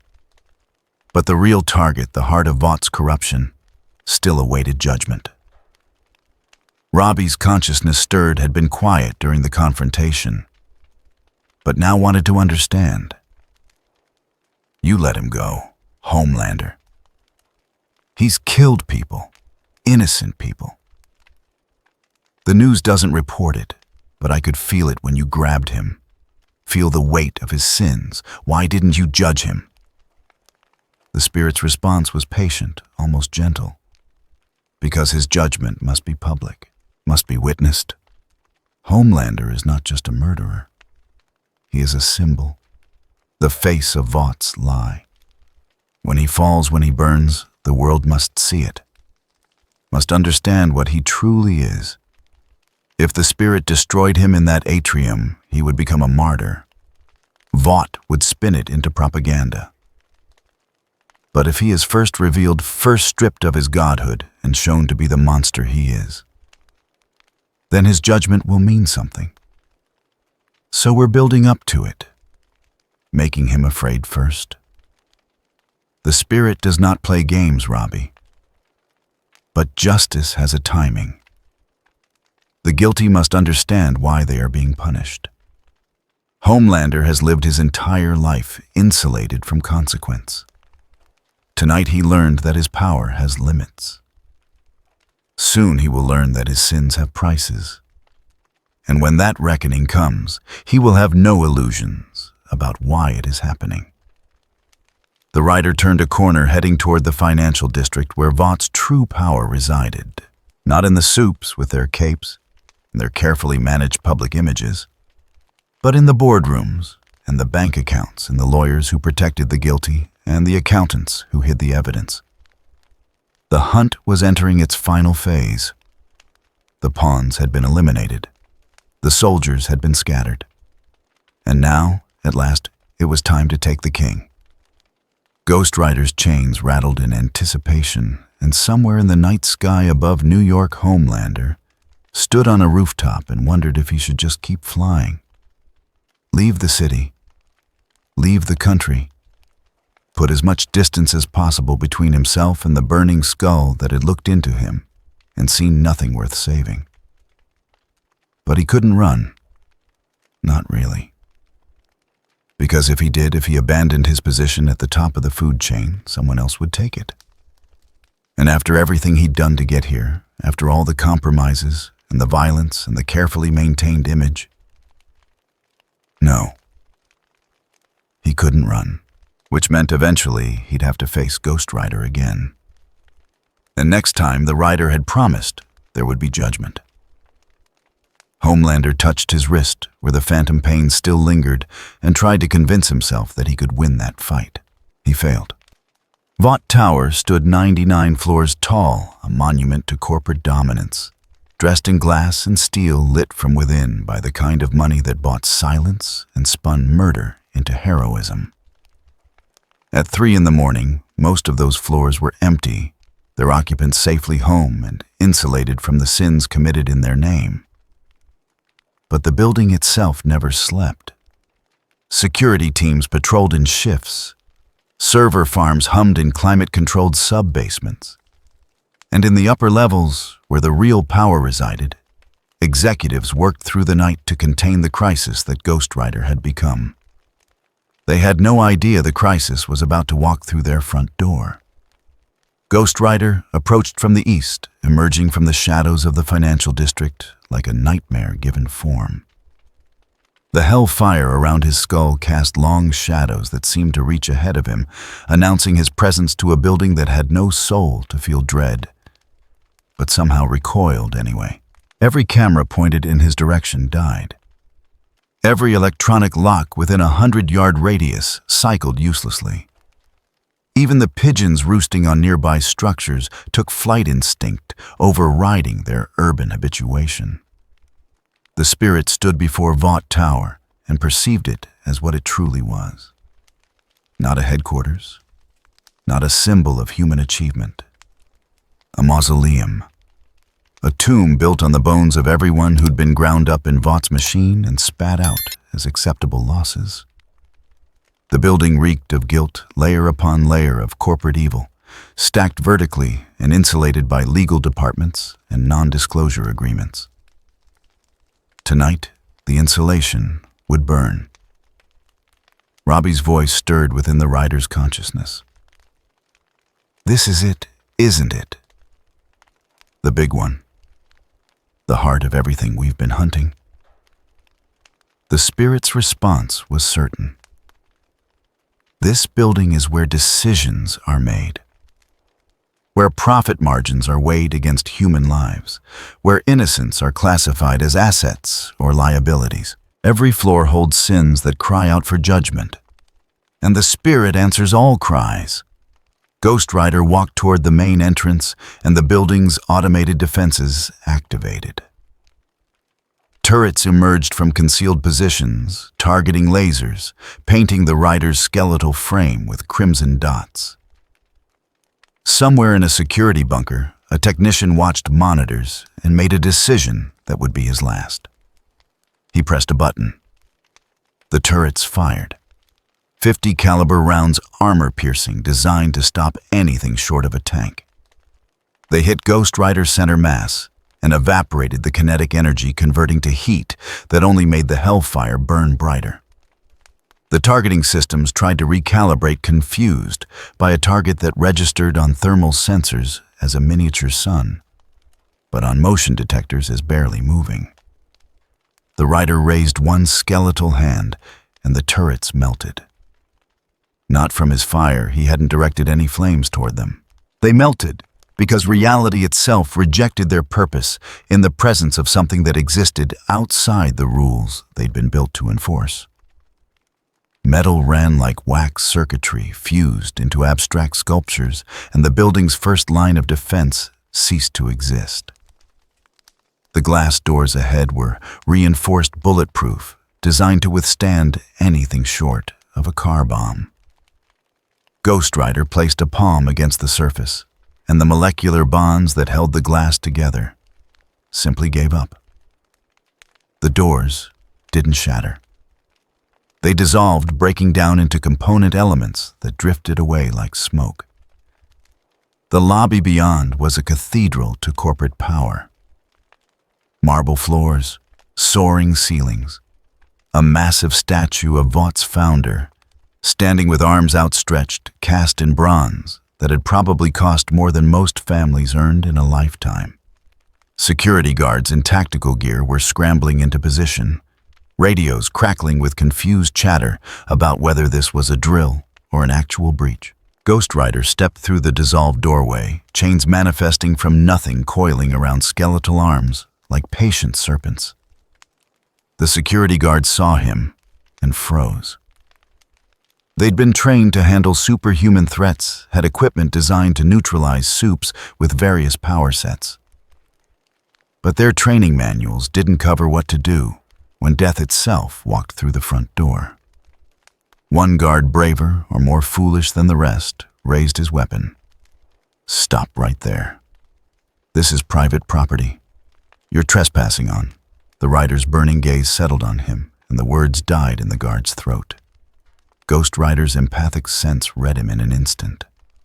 Former military, clean service record, took this job to pay for his daughter's college tuition. Didn't know what Vought really did, didn't want to know, had convinced himself that the occasional rumor was just conspiracy theory nonsense. The guard wasn't guilty. Not really. The spirit released him from its attention, and the man sagged with relief so profound that his legs nearly gave out. But 3 of his colleagues weren't so fortunate. The rider's perception cut through them like X-rays exposing the rot beneath their uniforms. One had helped dispose of test subjects who'd survived experiments but were too damaged to be useful.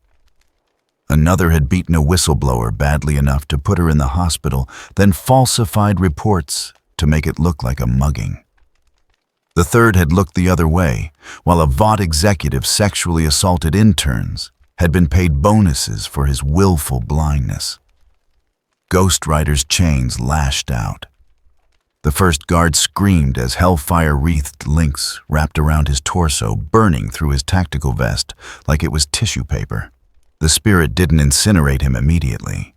Instead, the penance stare ignited, forcing him to experience every moment of terror his victims had felt, every betrayal, every hopeless realization that no one was coming to save them.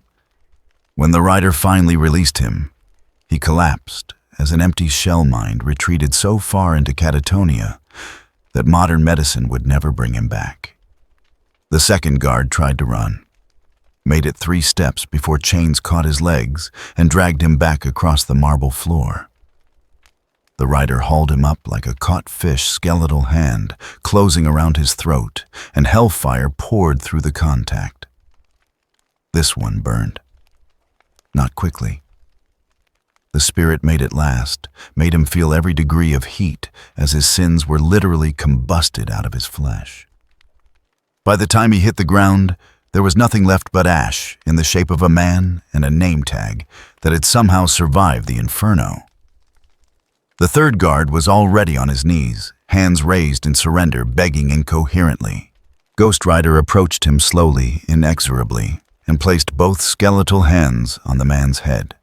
The hellfire that spread from that contact was different. Surgical. It burned away memories, cauterized neural pathways, erased the parts of his brain that let him live with himself despite the things he'd seen and chosen to ignore. When the rider released him, the guard slumped to the floor alive, but fundamentally altered. He'd spend the rest of his life unable to remember his own name, unable to function beyond basic instinct, a living reminder that complicity had consequences. The clean guards were already fleeing, abandoning their posts, their training, their paychecks. They'd been told they were defending heroes. They'd just witnessed something that made them question whether heroes were even real. Ghost Rider moved deeper into the lobby toward the elevator banks that would carry him up through Vought's vertical empire. But the spirit wasn't interested in convenience. It gestured, and the elevator doors on all 30 cars burst open, simultaneously cables snapping, safety systems failing. The cars plummeted to the basement levels with crashes that echoed through the building's superstructure. The rider would be taking the stairs and judging every floor on the way up. The stairwell was concrete and steel designed to be fireproof. The irony wasn't lost on the spirit as its hellfire spread across the walls, not consuming them, but marking them, leaving scorch patterns that formed words in languages that predated human civilization. Warnings, proclamations, the kind of message that the guilty would understand, even if they couldn't read the script. Floor 3 held accounting, rows of cubicles where analysts massaged numbers to hide the true cost of Vought's operations. Ghost Rider emerged from the stairwell into a bullpen that was largely empty at this hour, but not entirely. A junior accountant named David Chen was working late headphones on trying to reconcile expense reports that kept showing discrepancies he'd been explicitly told not to investigate. Chen looked up as the temperature dropped and his computer monitor flickered. He pulled off his headphones just in time to see Ghost Rider step out of the shadows, and his first thought, absurdly, was that this had to be some kind of elaborate prank. Because things like this didn't exist. Couldn't exist. The burning skull, the chains, the aura of wrongness that made his lizard brain scream at him to run. It had to be special effects. Right. Then the writer spoke, and Chen's rational mind simply surrendered to the reality it had been denying. David Chen.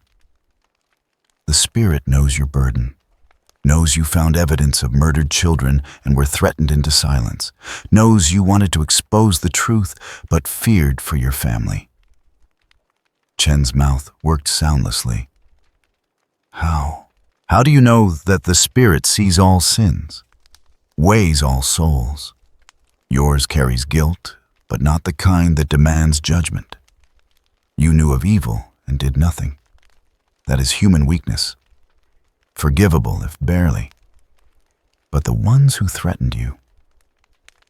Ghost Rider's burning gaze turned toward the corner office, toward a senior accountant's workspace that would normally be empty at this hour, but wasn't. Someone was in there shredding documents in a panic, trying to destroy evidence before whatever was happening in the building reached this floor.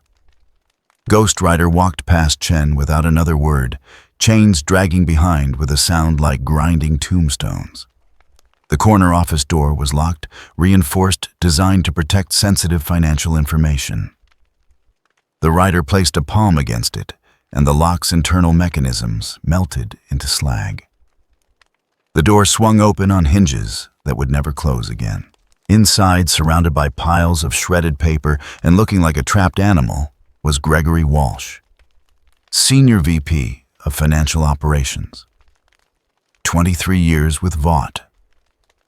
A man who'd personally signed off on the budgets that funded the experiments in Sublevel 9, who'd categorized dead children as research and development expenses, who'd helped launder the hush money paid to grieving families through a network of shell companies that would take forensic accountants years to untangle.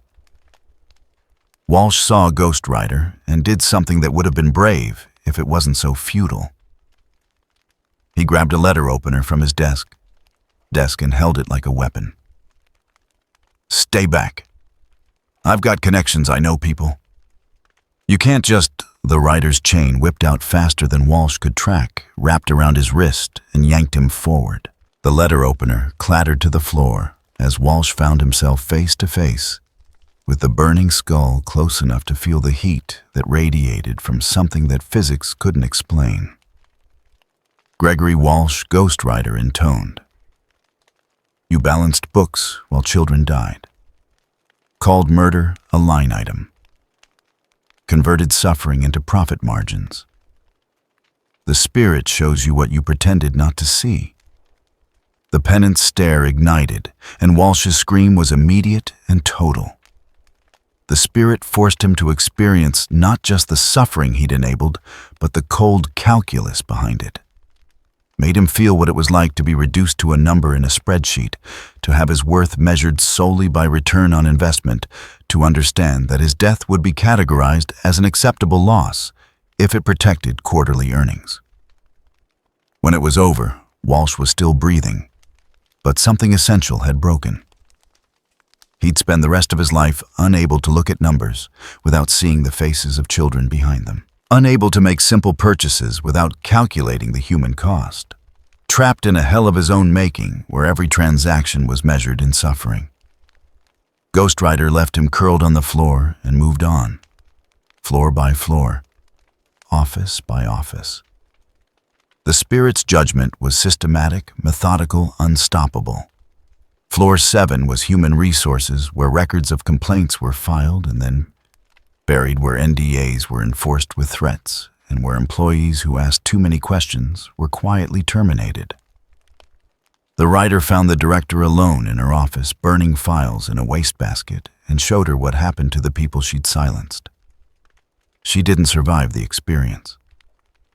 Floor 12 held marketing, where focus groups were used to test how much the public would tolerate before they questioned whether Vaught's heroes were actually heroic. The team lead, working late to spin Ghost Rider's existence into a threat narrative that would boost 7 merchandise sales, found himself face to face with the subject of his propaganda. The irony was completely lost on him as his soul was literally burned out through his eyes. Floor 18 was legal. Lawyers who'd defended the indefensible, who'd buried evidence and intimidated witnesses, who'd turned justice into a commodity that could be purchased. Ghost Rider walked through their bullpen like death itself, and by the time he left, 7 of them were dead. 3 were catatonic, and 2 had fled through windows in their panic, choosing gravity over whatever the burning skull represented. The building's emergency systems were going haywire now. Fire alarms screaming on every floor despite no conventional fire being detected. Sprinklers activating and then failing as the water turned to steam before it could suppress flames that weren't really flames at all. Emergency lighting flickering between normal illumination and something else, some frequency that made people's eyes hurt and their minds rebel against what they were perceiving. By the time Ghost Rider reached floor 30, word had spread through the entire building. Something was in the stairwell, something that killed some and broke others, that seemed to know everyone's secrets and judged them accordingly. Employees were fleeing en masse, abandoning their workstations, their computers still logged in with evidence of crimes that would keep prosecutors busy for years. But not everyone ran. Some of the truly guilty, the ones whose sins were so vast that they'd convinced themselves they were invulnerable, decided to make a stand. Floor 42 was where Vaught's Wetwork division operated.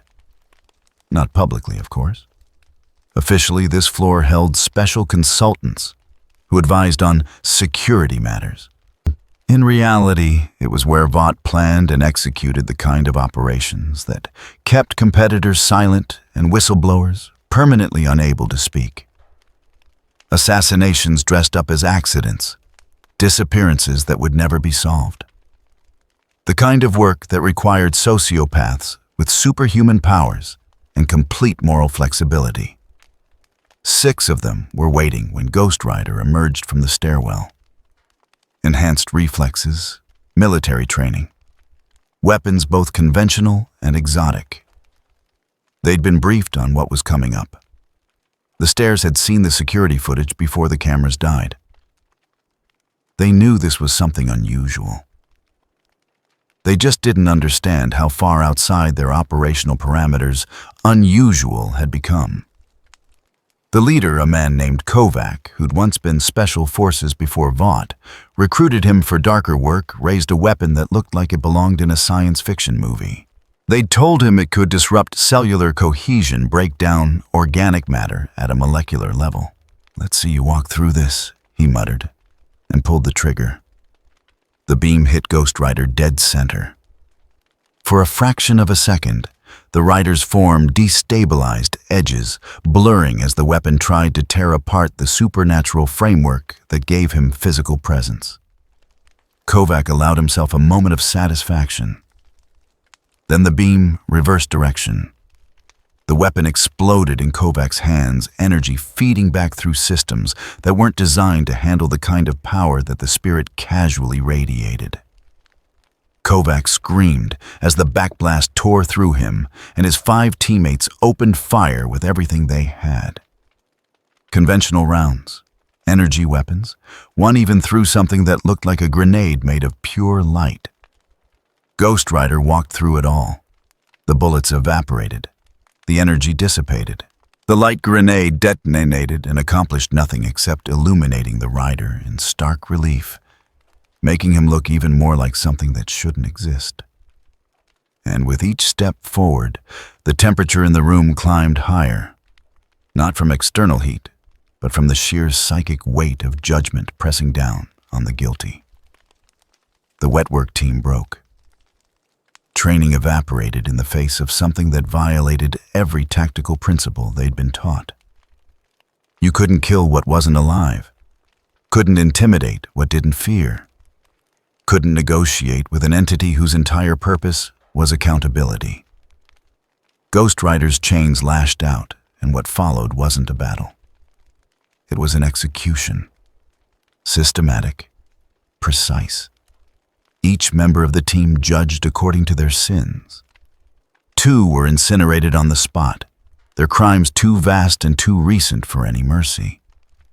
3 received the penance stare, their minds shattered by confronting the suffering they'd caused. Kovac, the leader, got something worse.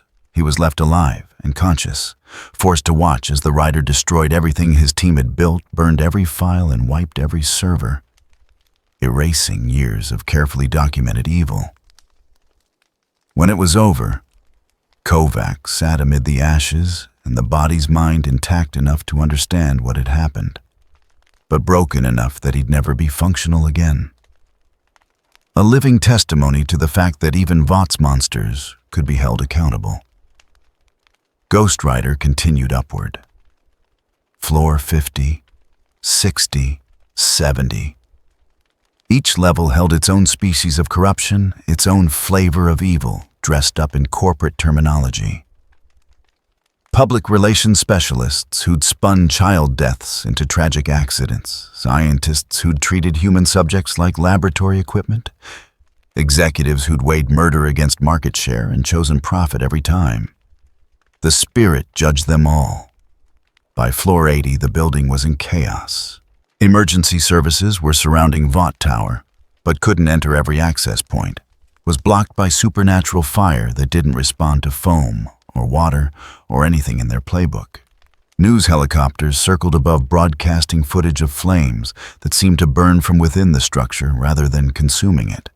Analysts on live television struggled to explain what they were seeing. Their frameworks inadequate for a reality that included ghost riders and hellfire. Floor 90 held the executive suites. Not the ceremonial offices where public meetings were held, but the real power centers where decisions that affected millions were made by people whose names most of the public would never know.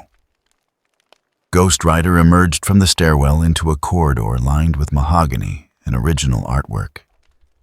Each piece worth more than a teacher's annual salary, and the spirit felt the concentration of guilt like a physical pressure. These weren't foot soldiers or middle managers.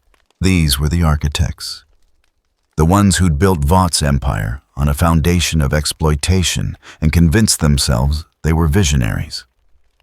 Who'd looked at dead children and seen acceptable costs.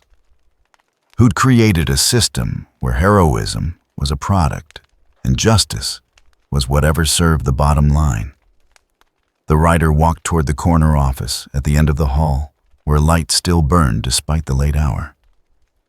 Where someone was waiting had been waiting because running would have been an admission of guilt. And these people never admitted guilt. Stan Edgar sat behind his desk, hands folded, expression calm.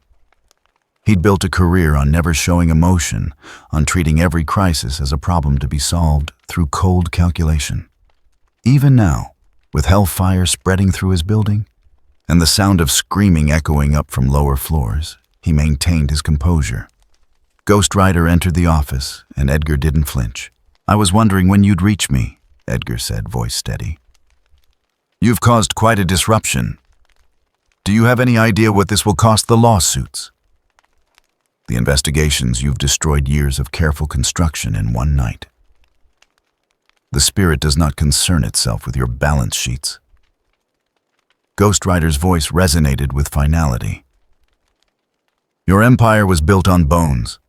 Your profits were purchased with innocent blood. You knew. Every death, every covered-up atrocity, every child sacrificed to your ambitions, you knew, and you chose profit anyway."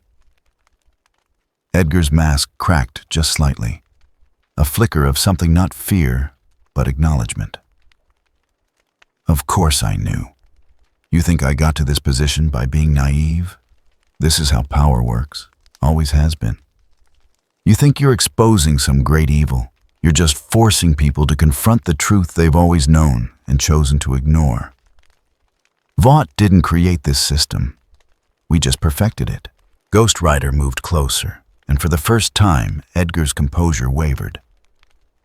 The rider's burning gaze settled on him, and the empathic sense dove deep, exposing every calculation, every decision, where human lives were weighed against corporate interests, every moment where Edgar had chosen wrong and convinced himself it was necessary.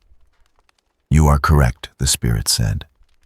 "Evil is not new, but that does not excuse your participation. You claim you perfected a system. You merely made murder efficient. And now, Stan Edgar, you face judgment for every life your efficiency destroyed. Edgar opened his mouth to respond, perhaps to argue, perhaps to finally admit what he'd always known. Deep down that this reckoning was inevitable, that you couldn't build an empire on suffering without eventually facing consequences.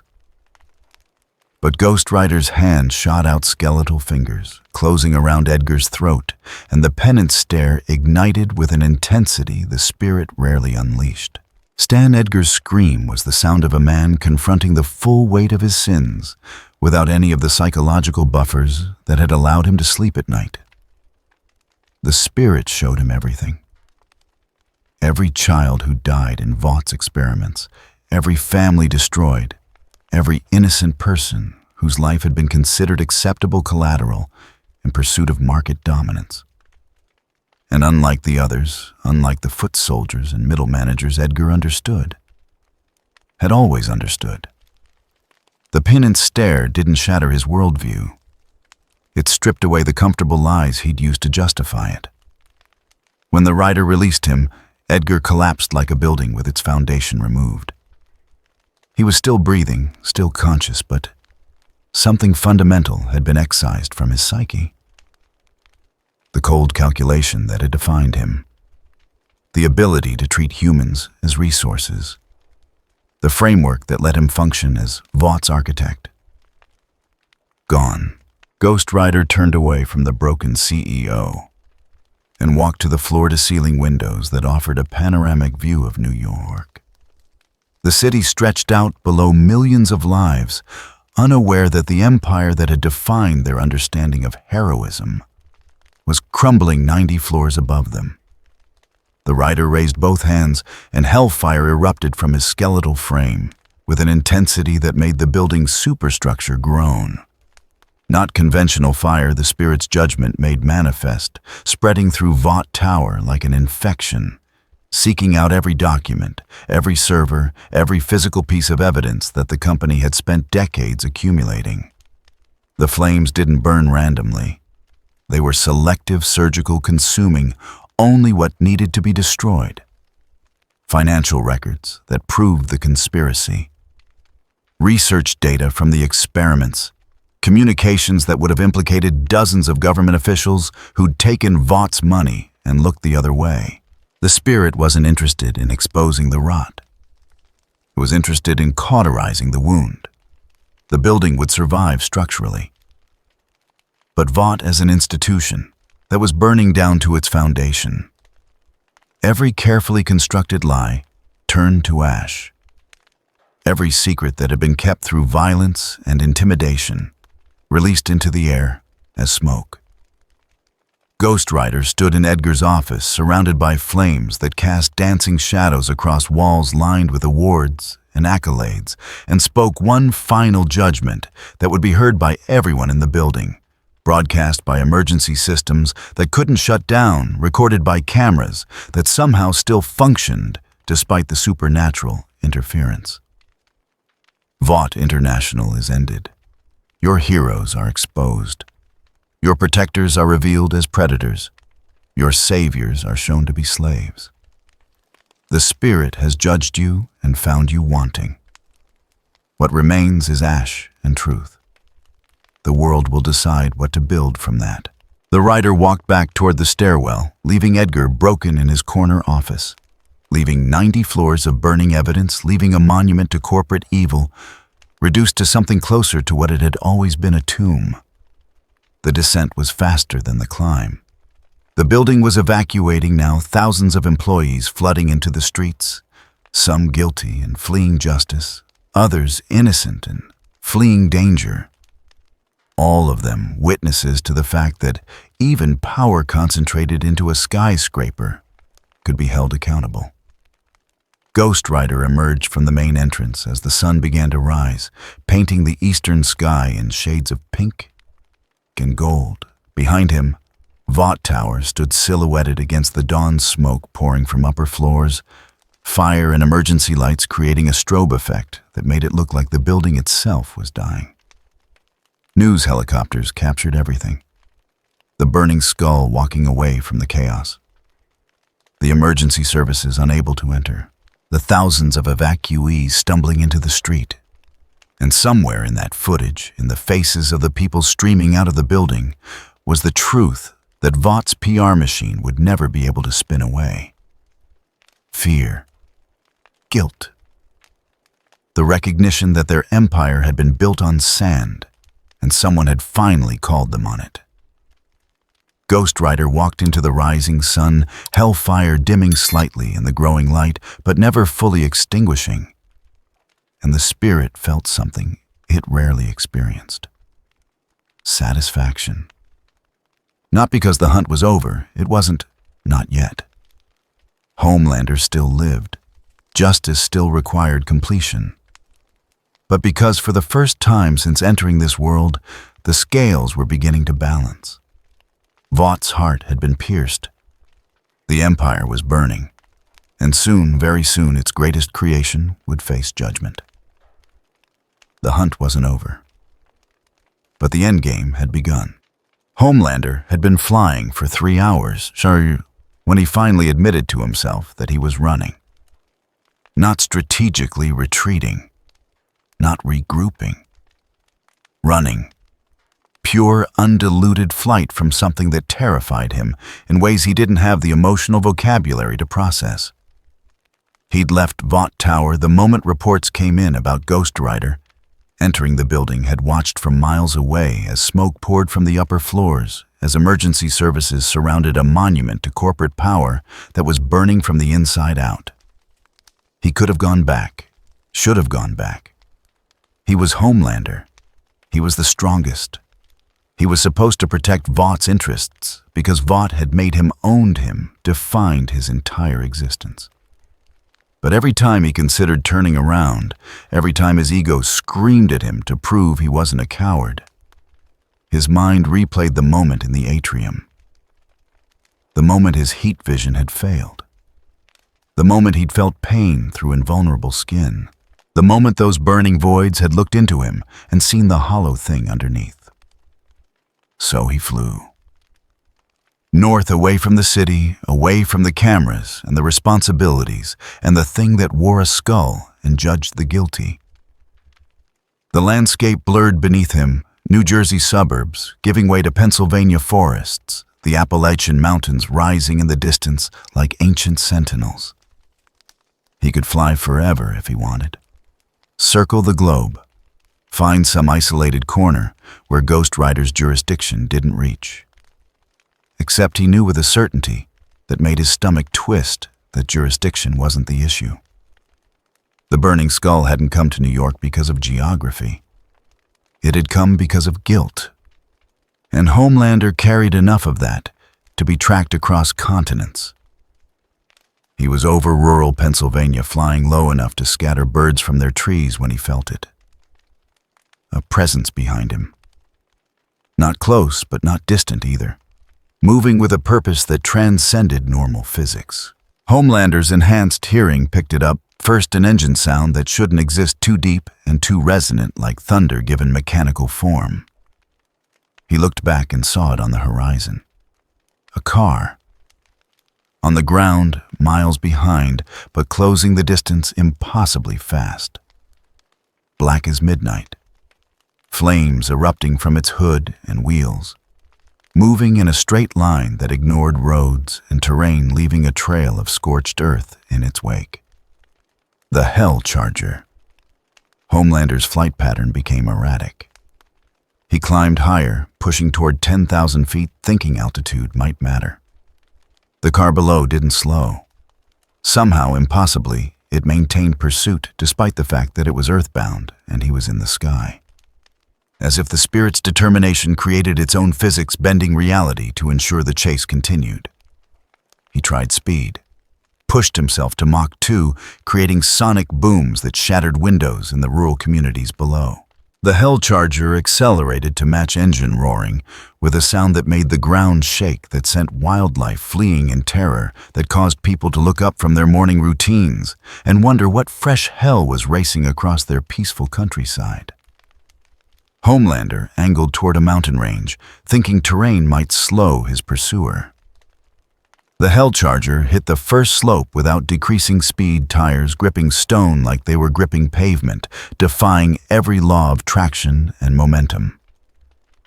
Where the car passed, rock glowed cherry red. Trees burst into flames.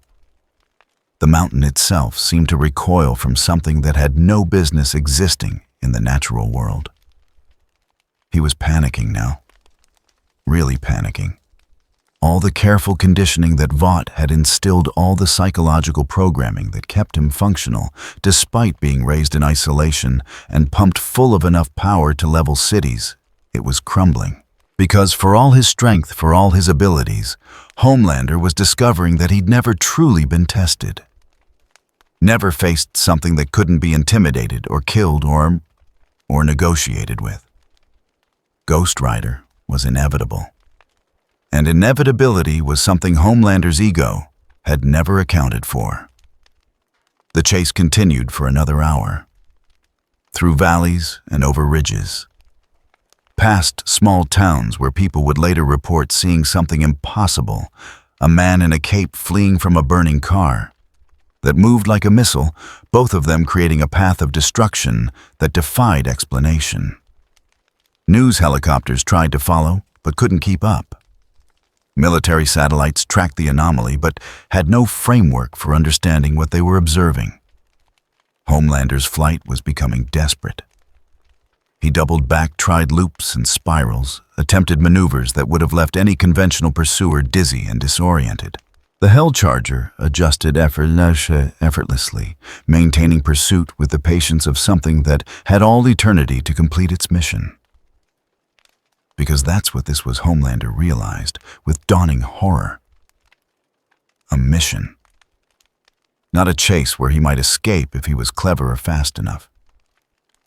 A hunt where the outcome was predetermined, where his only choices were when and where judgment would be delivered. He spotted a city ahead. Pittsburgh, probably based on the rivers and the steel mills visible from altitude. Homelander made a decision born of pure desperation. He dove toward the urban sprawl, thinking crowds might matter, that Ghost Rider might hesitate to pursue in a populated area. He was wrong. The Hell Charger followed him into the city without slowing. Took an exit ramp that exploded into flame behind it. Merged onto a highway where morning commuters swerved and crashed, trying to avoid the burning vehicle that moved through traffic like a shark through water. Homelander could hear the screams, the collisions, the chaos his flight was causing.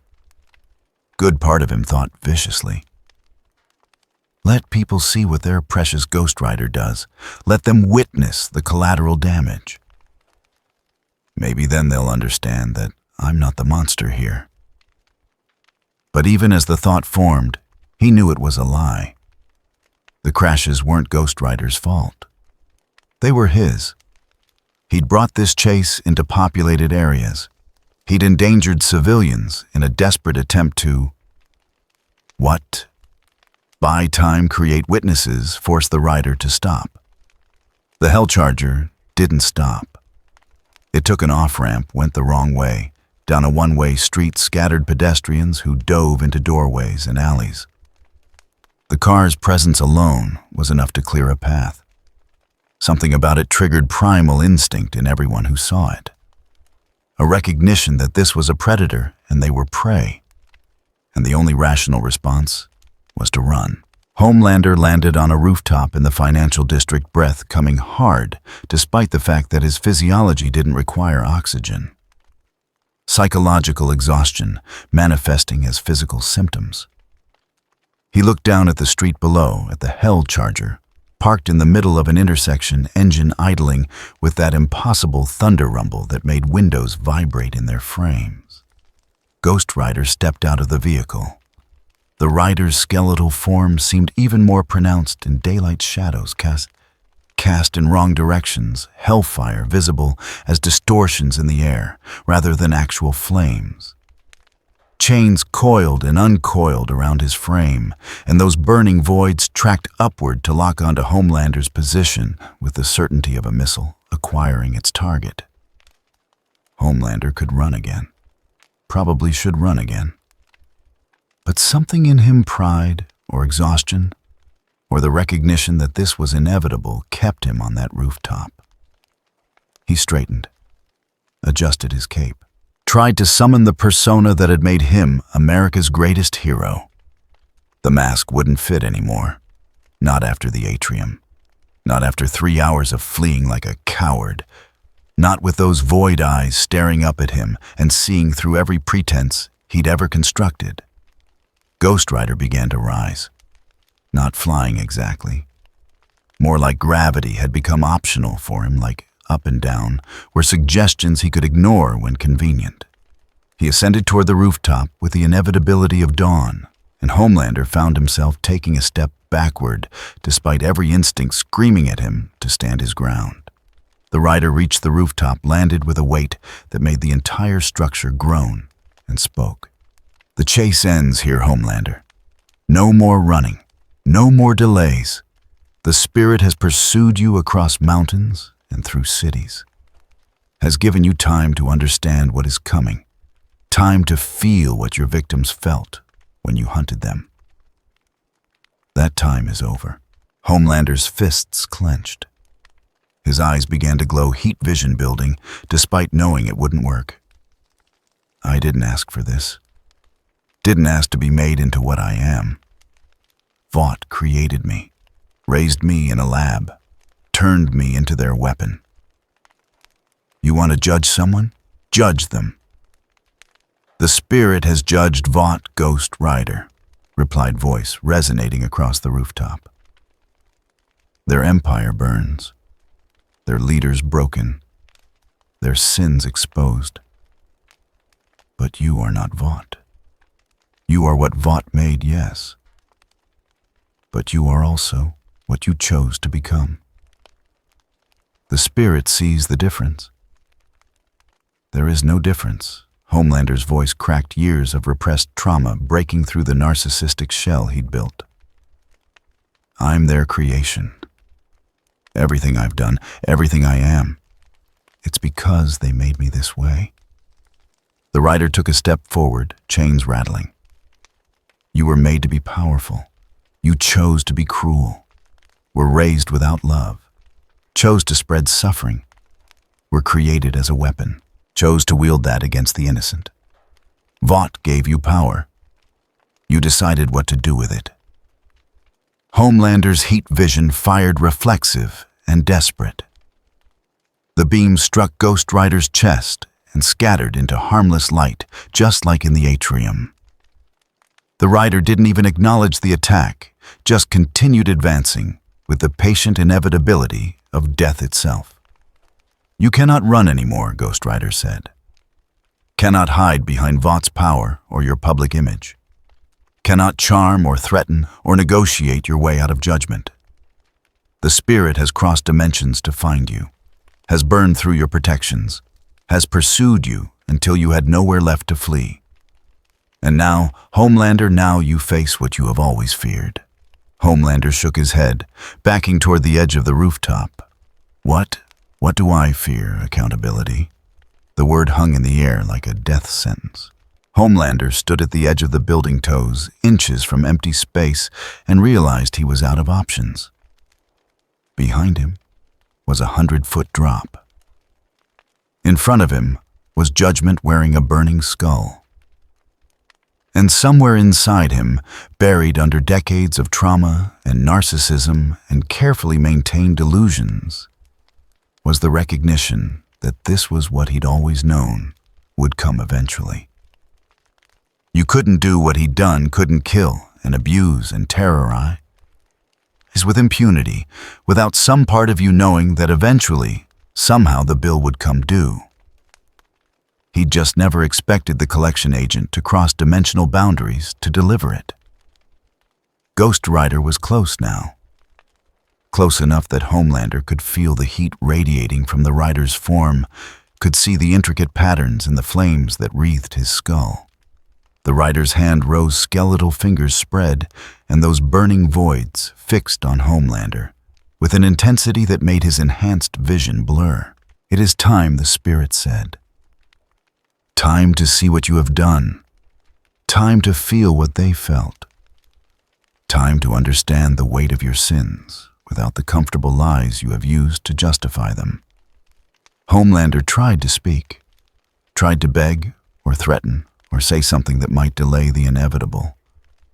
But his voice failed him, vocal cords paralyzed by fear so profound, it bypassed conscious thought and struck directly into his brain stem. Ghost Rider's skeletal hand clamped onto Homelander's face, fingers digging into flesh that was supposed to be invulnerable.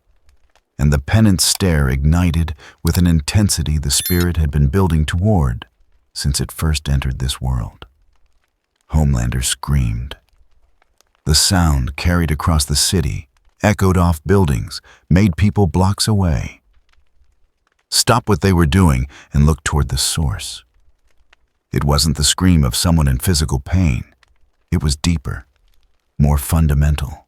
The sound of a soul being forced to confront truths it had spent a lifetime denying. The spirit showed him everything. Every person he'd killed. Every life he'd ruined. Every time he'd used his powers, not to save, but to harm. The plane he'd let crash because saving it would have been inconvenient. The journalists he'd murdered for asking uncomfortable questions. The civilians he'd lasered for annoying him. The woman he'd assaulted because he'd wanted to and knew no one could stop him. All of it. Every sin. Every moment where he'd chosen cruelty over mercy, power over compassion, ego over empathy. And worse than the actions themselves was being forced to understand why they were wrong. Being stripped of the narcissistic framework that had let him believe he was justified, that his power made him special, that being stronger than everyone else meant their lives mattered less. The penance stare burned through his psychological defenses like hellfire through paper. Every rationalization, every self-serving lie, every comfortable delusion that had let him sleep at night despite being a monster in a cape. Gone. Stripped away, leaving only the raw, undeniable truth of what he was. A killer, an abuser, a predator who'd convinced himself he was a hero because the alternative was too painful to acknowledge. When Ghost Rider finally released him, Homelander collapsed to his knees. Tears streamed down his face, mixing with something that might have been blood, or might have been something worse leaking from eyes that had seen too much truth. His cape pooled around him, the red and blue suddenly looking less like patriotic pride, and more like a costume worn by a broken child playing dress-up. "Please," he whispered, voice hoarse from screaming. "Please, I didn't understand." The spirit looked down at the broken figure that had once been America's greatest hero and felt something complex. Not pity exactly.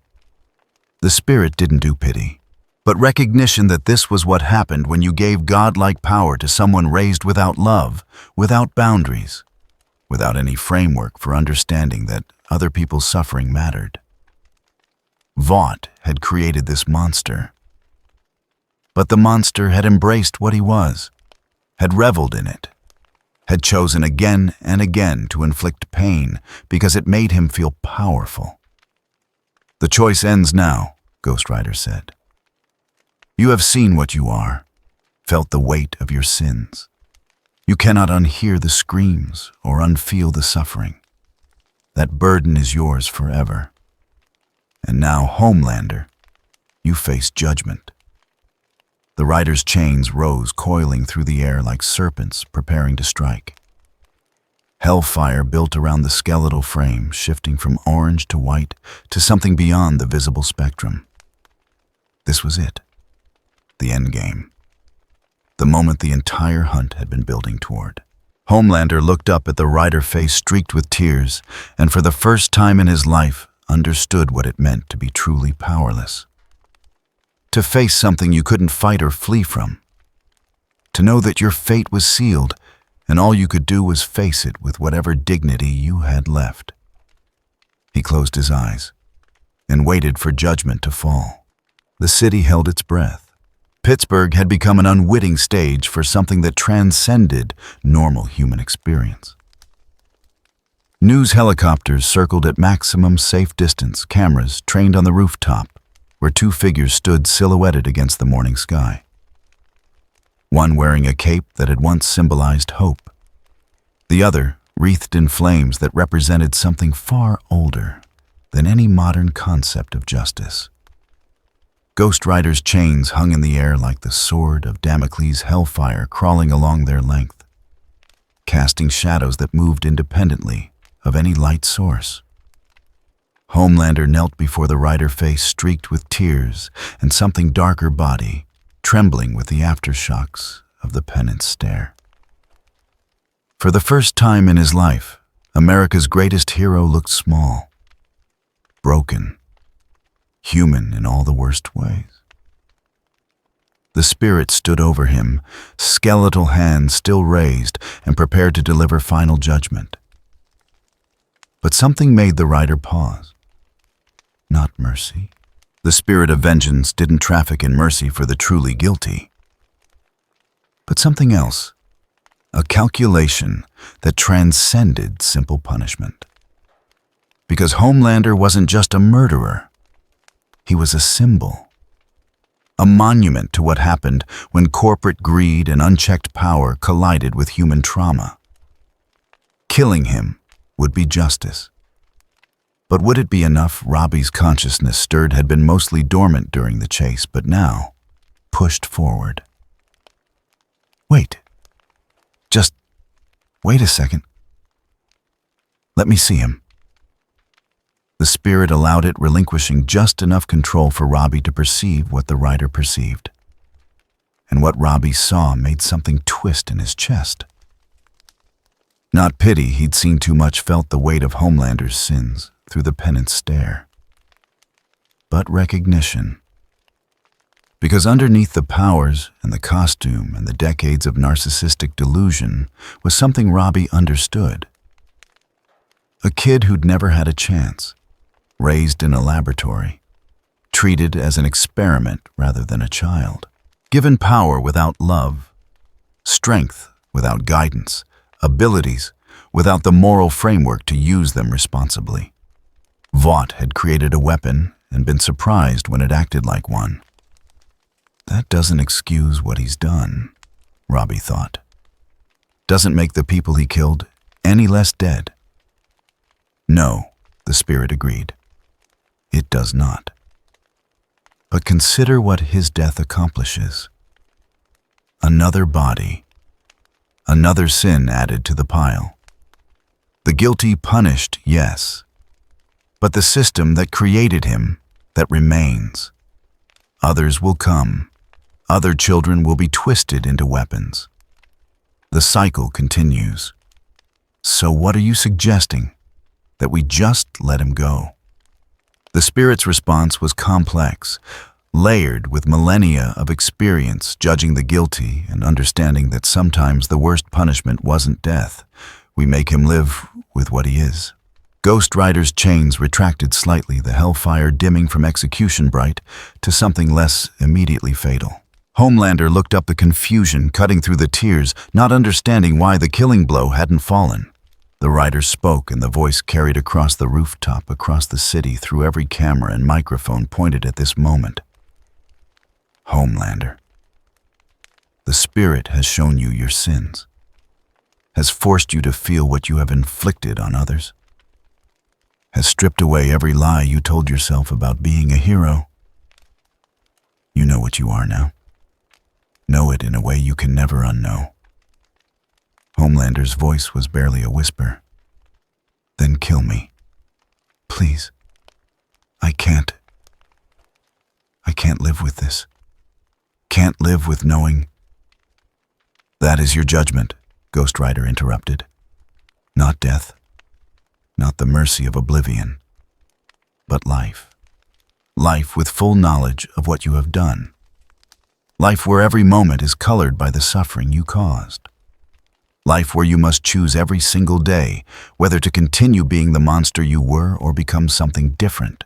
The rider's skeletal hand, lowered, placed itself on Homelander's shoulder with a weight that was more than physical. The spirit leaves you broken, but breathing.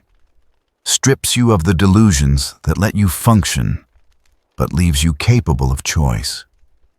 What you do with that choice determines whether you are truly beyond redemption, or merely a man who did terrible things and might possibly spend the rest of his existence trying to balance the scales. Homelander shook his head, trembling. I don't know how. Don't know how to be anything other than what I was. Vought made me this way. Made me need approval and gave me power to take it. Made me crave love and taught me to demand fear. I don't have a framework for being anything else. Then you will build one, Ghost Rider said, or you will fail and the spirit will return. We'll finish what was started here. But know this, Homelander. You have been given something few of the truly guilty ever receive. A second chance, not because you deserve it. You do not. But because the spirit has seen into your core and found buried beneath all the rot and the trauma and the evil, something that might be salvageable. The rider's hand lifted from Homelander's shoulder and hellfire flared one final time. Not to burn, but to mark, to brand. A sigil appeared on Homelander's chest, visible through his costume glowing with infernal light, before fading to an angry red scar that would never fully heal. This is the spirit's mark, Ghost Rider intoned. A reminder of judgment delivered and judgment deferred. Every time you look in a mirror, every time you feel that scar throb, you will remember this moment. Remember what you are. Remember what you might become if you choose differently. The mark will also serve as a beacon. If you fall again, if you harm innocence in pursuit of your damaged ego, if you choose to be the monster rather than fight against it, the spirit will know, will return, and next time there will be no mercy. No second chances, only final judgment and the flames that consume the irredeemable. Homelander touched the scar on his chest fingers, trembling. The mark burned at his touch, sent pain shooting through his invulnerable flesh, and now some pain that was more spiritual than physical, but no less real. He looked up at Ghost Rider, at the burning skull that had seen into the darkest corners of his soul, and for the first time in his life, understood what it meant to be held accountable. What am I supposed to do now? He asked, voice small and lost. Live. Suffer. Choose. The spirit does not dictate your path, only the consequences if you choose wrong. You wanted to be a hero, Homelander. Vought made you into their weapon and called it heroism. Perhaps now, stripped of their backing and your delusions, you might discover what the word actually means. Ghost Rider turned away from the kneeling figure chains, retracting fully hellfire, dimming to embers. The rider walked toward the edge of the rooftop, toward where the Hell Charger sat idling on the street below, and paused. The world watches, the spirit said. Sees you broken, sees you marked, sees you held accountable. What they do with that knowledge is their choice. But they can never again believe the lie that power makes someone a hero. That strength excuses cruelty. That abilities matter more than actions. With that, Ghost Rider stepped off the rooftop, fell 3 stories, and landed beside the Hell Charger with an impact that cracked pavement. The rider climbed into the driver's seat, and the car's engine roared with supernatural intensity, flames erupting from exhaust pipes that shouldn't exist on a vehicle this old. Above on the rooftop, Homelander remained kneeling. Cameras captured everything. His tears, his broken posture, the scar glowing on his chest. America's greatest hero reduced to a sobbing wreck, marked and judged and found wanting by something that existed outside their framework of power and celebrity. The Hell Charger pulled away from the intersection, leaving scorched tire marks in its wake, and disappeared into the city with a speed that defied physics and common sense. News helicopters tried to follow, but lost the vehicle within blocks, as if it had simply ceased to exist once it left the immediate vicinity of its judgment. Ghost Rider drove through Pittsburgh streets, past people who stared, and pointed past police cars that started to give chase before their engines mysteriously died, past the infrastructure of a world that had just witnessed something it couldn't explain or categorize. Robbie's consciousness pushed forward, fully present now, and the spirit allowed the transition. The hellfire around his skull dimmed, flickered, and for a moment the skeletal visage wavered, showing hints of human features beneath before solidifying back into bone and flame. That was the right call, Robbie said. Wasn't it leaving him alive? The spirit's response was contemplative. Time will reveal if it was right. The spirit has judged him and found him guilty, but not irredeemable. Whether he proves that judgment correct or false depends on choices he has yet to make. But death is not always justice. Sometimes living with one's sins is a harsher sentence. The Hell Charger continued through the city, heading east, back toward New York, back toward the dimensional breach that had brought them here. The spirit's work in this world was complete. Vought's empire was broken, their symbols exposed, their guilty punished or scattered. The seeds of real accountability had been planted in soil that had been poisoned by corporate heroism. What happened next was up to this world's people. They reached the outskirts of Pittsburgh, where urban sprawl gave way to forest, and Ghost Rider felt the pull. The dimensional boundary calling him home, or at least calling him elsewhere.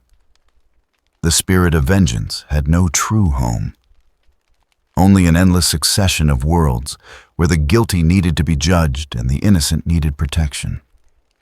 But before answering that call, the rider stopped, pulled the Hell Charger to the side of an empty highway engine idling with that impossible thunder rumble, sat for a moment, skeletal hands on the steering wheel, and allowed Robbie one last look at the world they were leaving. In New York, Vought Tower still smoldered smoke visible from miles away. Emergency services were finally entering the building, finding the carefully curated evidence the spirit had left behind. Bodies and broken minds. Financial records that had survived the flames because the spirit wanted them to survive. Proof of crimes that would keep prosecutors busy for decades. Stan Edgar was in custody, catatonic, but physically unharmed. Lawyers were already filing motions, but even Vaught's legendary legal team was struggling to spin a CEO who'd apparently suffered a psychotic break while his building burned around him. The remaining members of the Seven were scattered. Queen Maeve had disappeared, possibly seeing this as her opportunity to finally escape the cage Vought had built around her. A-Train was in a hospital, having pushed his damaged heart too hard during his flight from Ghost Rider. The Deep was giving interviews, claiming he'd known something was wrong at Vought all along, desperately trying to position himself on the right side of history. Black Noir was simply gone, vanished like smoke. And Homelander? Homelander was still on that rooftop in Pittsburgh. Still kneeling, still touching the scar on his chest, cameras still filming, the world still watching. Waiting to see what America's greatest hero would do now that he'd been stripped of everything that had defined him. Robbie felt the weight of it all. The lives changed, the empire toppled, the symbol broken. It was more than he'd ever accomplished back in Los Angeles, hunting dealers and predators one at a time. The spirit had used him to do something bigger. Something that might actually matter. But at what cost? How many people had died in Ghost Rider's path through this world? How much collateral damage in the pursuit of cosmic justice? The guilty died, the spirit reminded him. The innocent were spared. Those who enabled evil, but might choose differently, were given that choice. The spirit's judgment was precise, surgical. This world is better for the intervention, whatever short-term chaos resulted. Robbie wanted to argue, but he couldn't, because deep down, he knew the spirit was right. Vought had been a cancer, and you didn't cure cancer by asking it politely to stop growing. You cut it out, burned it away, left healthy tissue to rebuild. The Hell Charger's engine revved hellfire building around the vehicle's frame. The dimensional boundary was thin here, weakened by the spirit's presence, ready to tear open at the rider's command. Ghost Rider raised one skeletal hand, and space itself began to crack. Not a clean portal like before. This was rougher, more violent, a wound in reality that bled light in colors that shouldn't exist. Through the gap, Robbie could see something. Not home. Not Los Angeles. Something else. Another world where the guilty walked free and the innocent suffered. Another place that needed judgment. The spirit of vengeance was eternal. Its work was never truly done.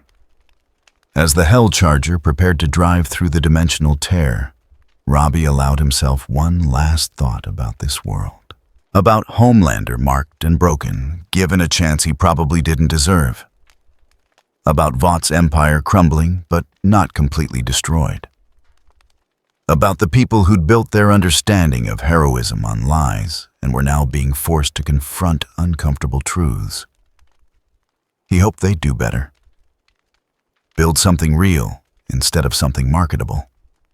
Create actual heroes instead of corporate mascots with powers. Learn from the ashes of Vought's empire.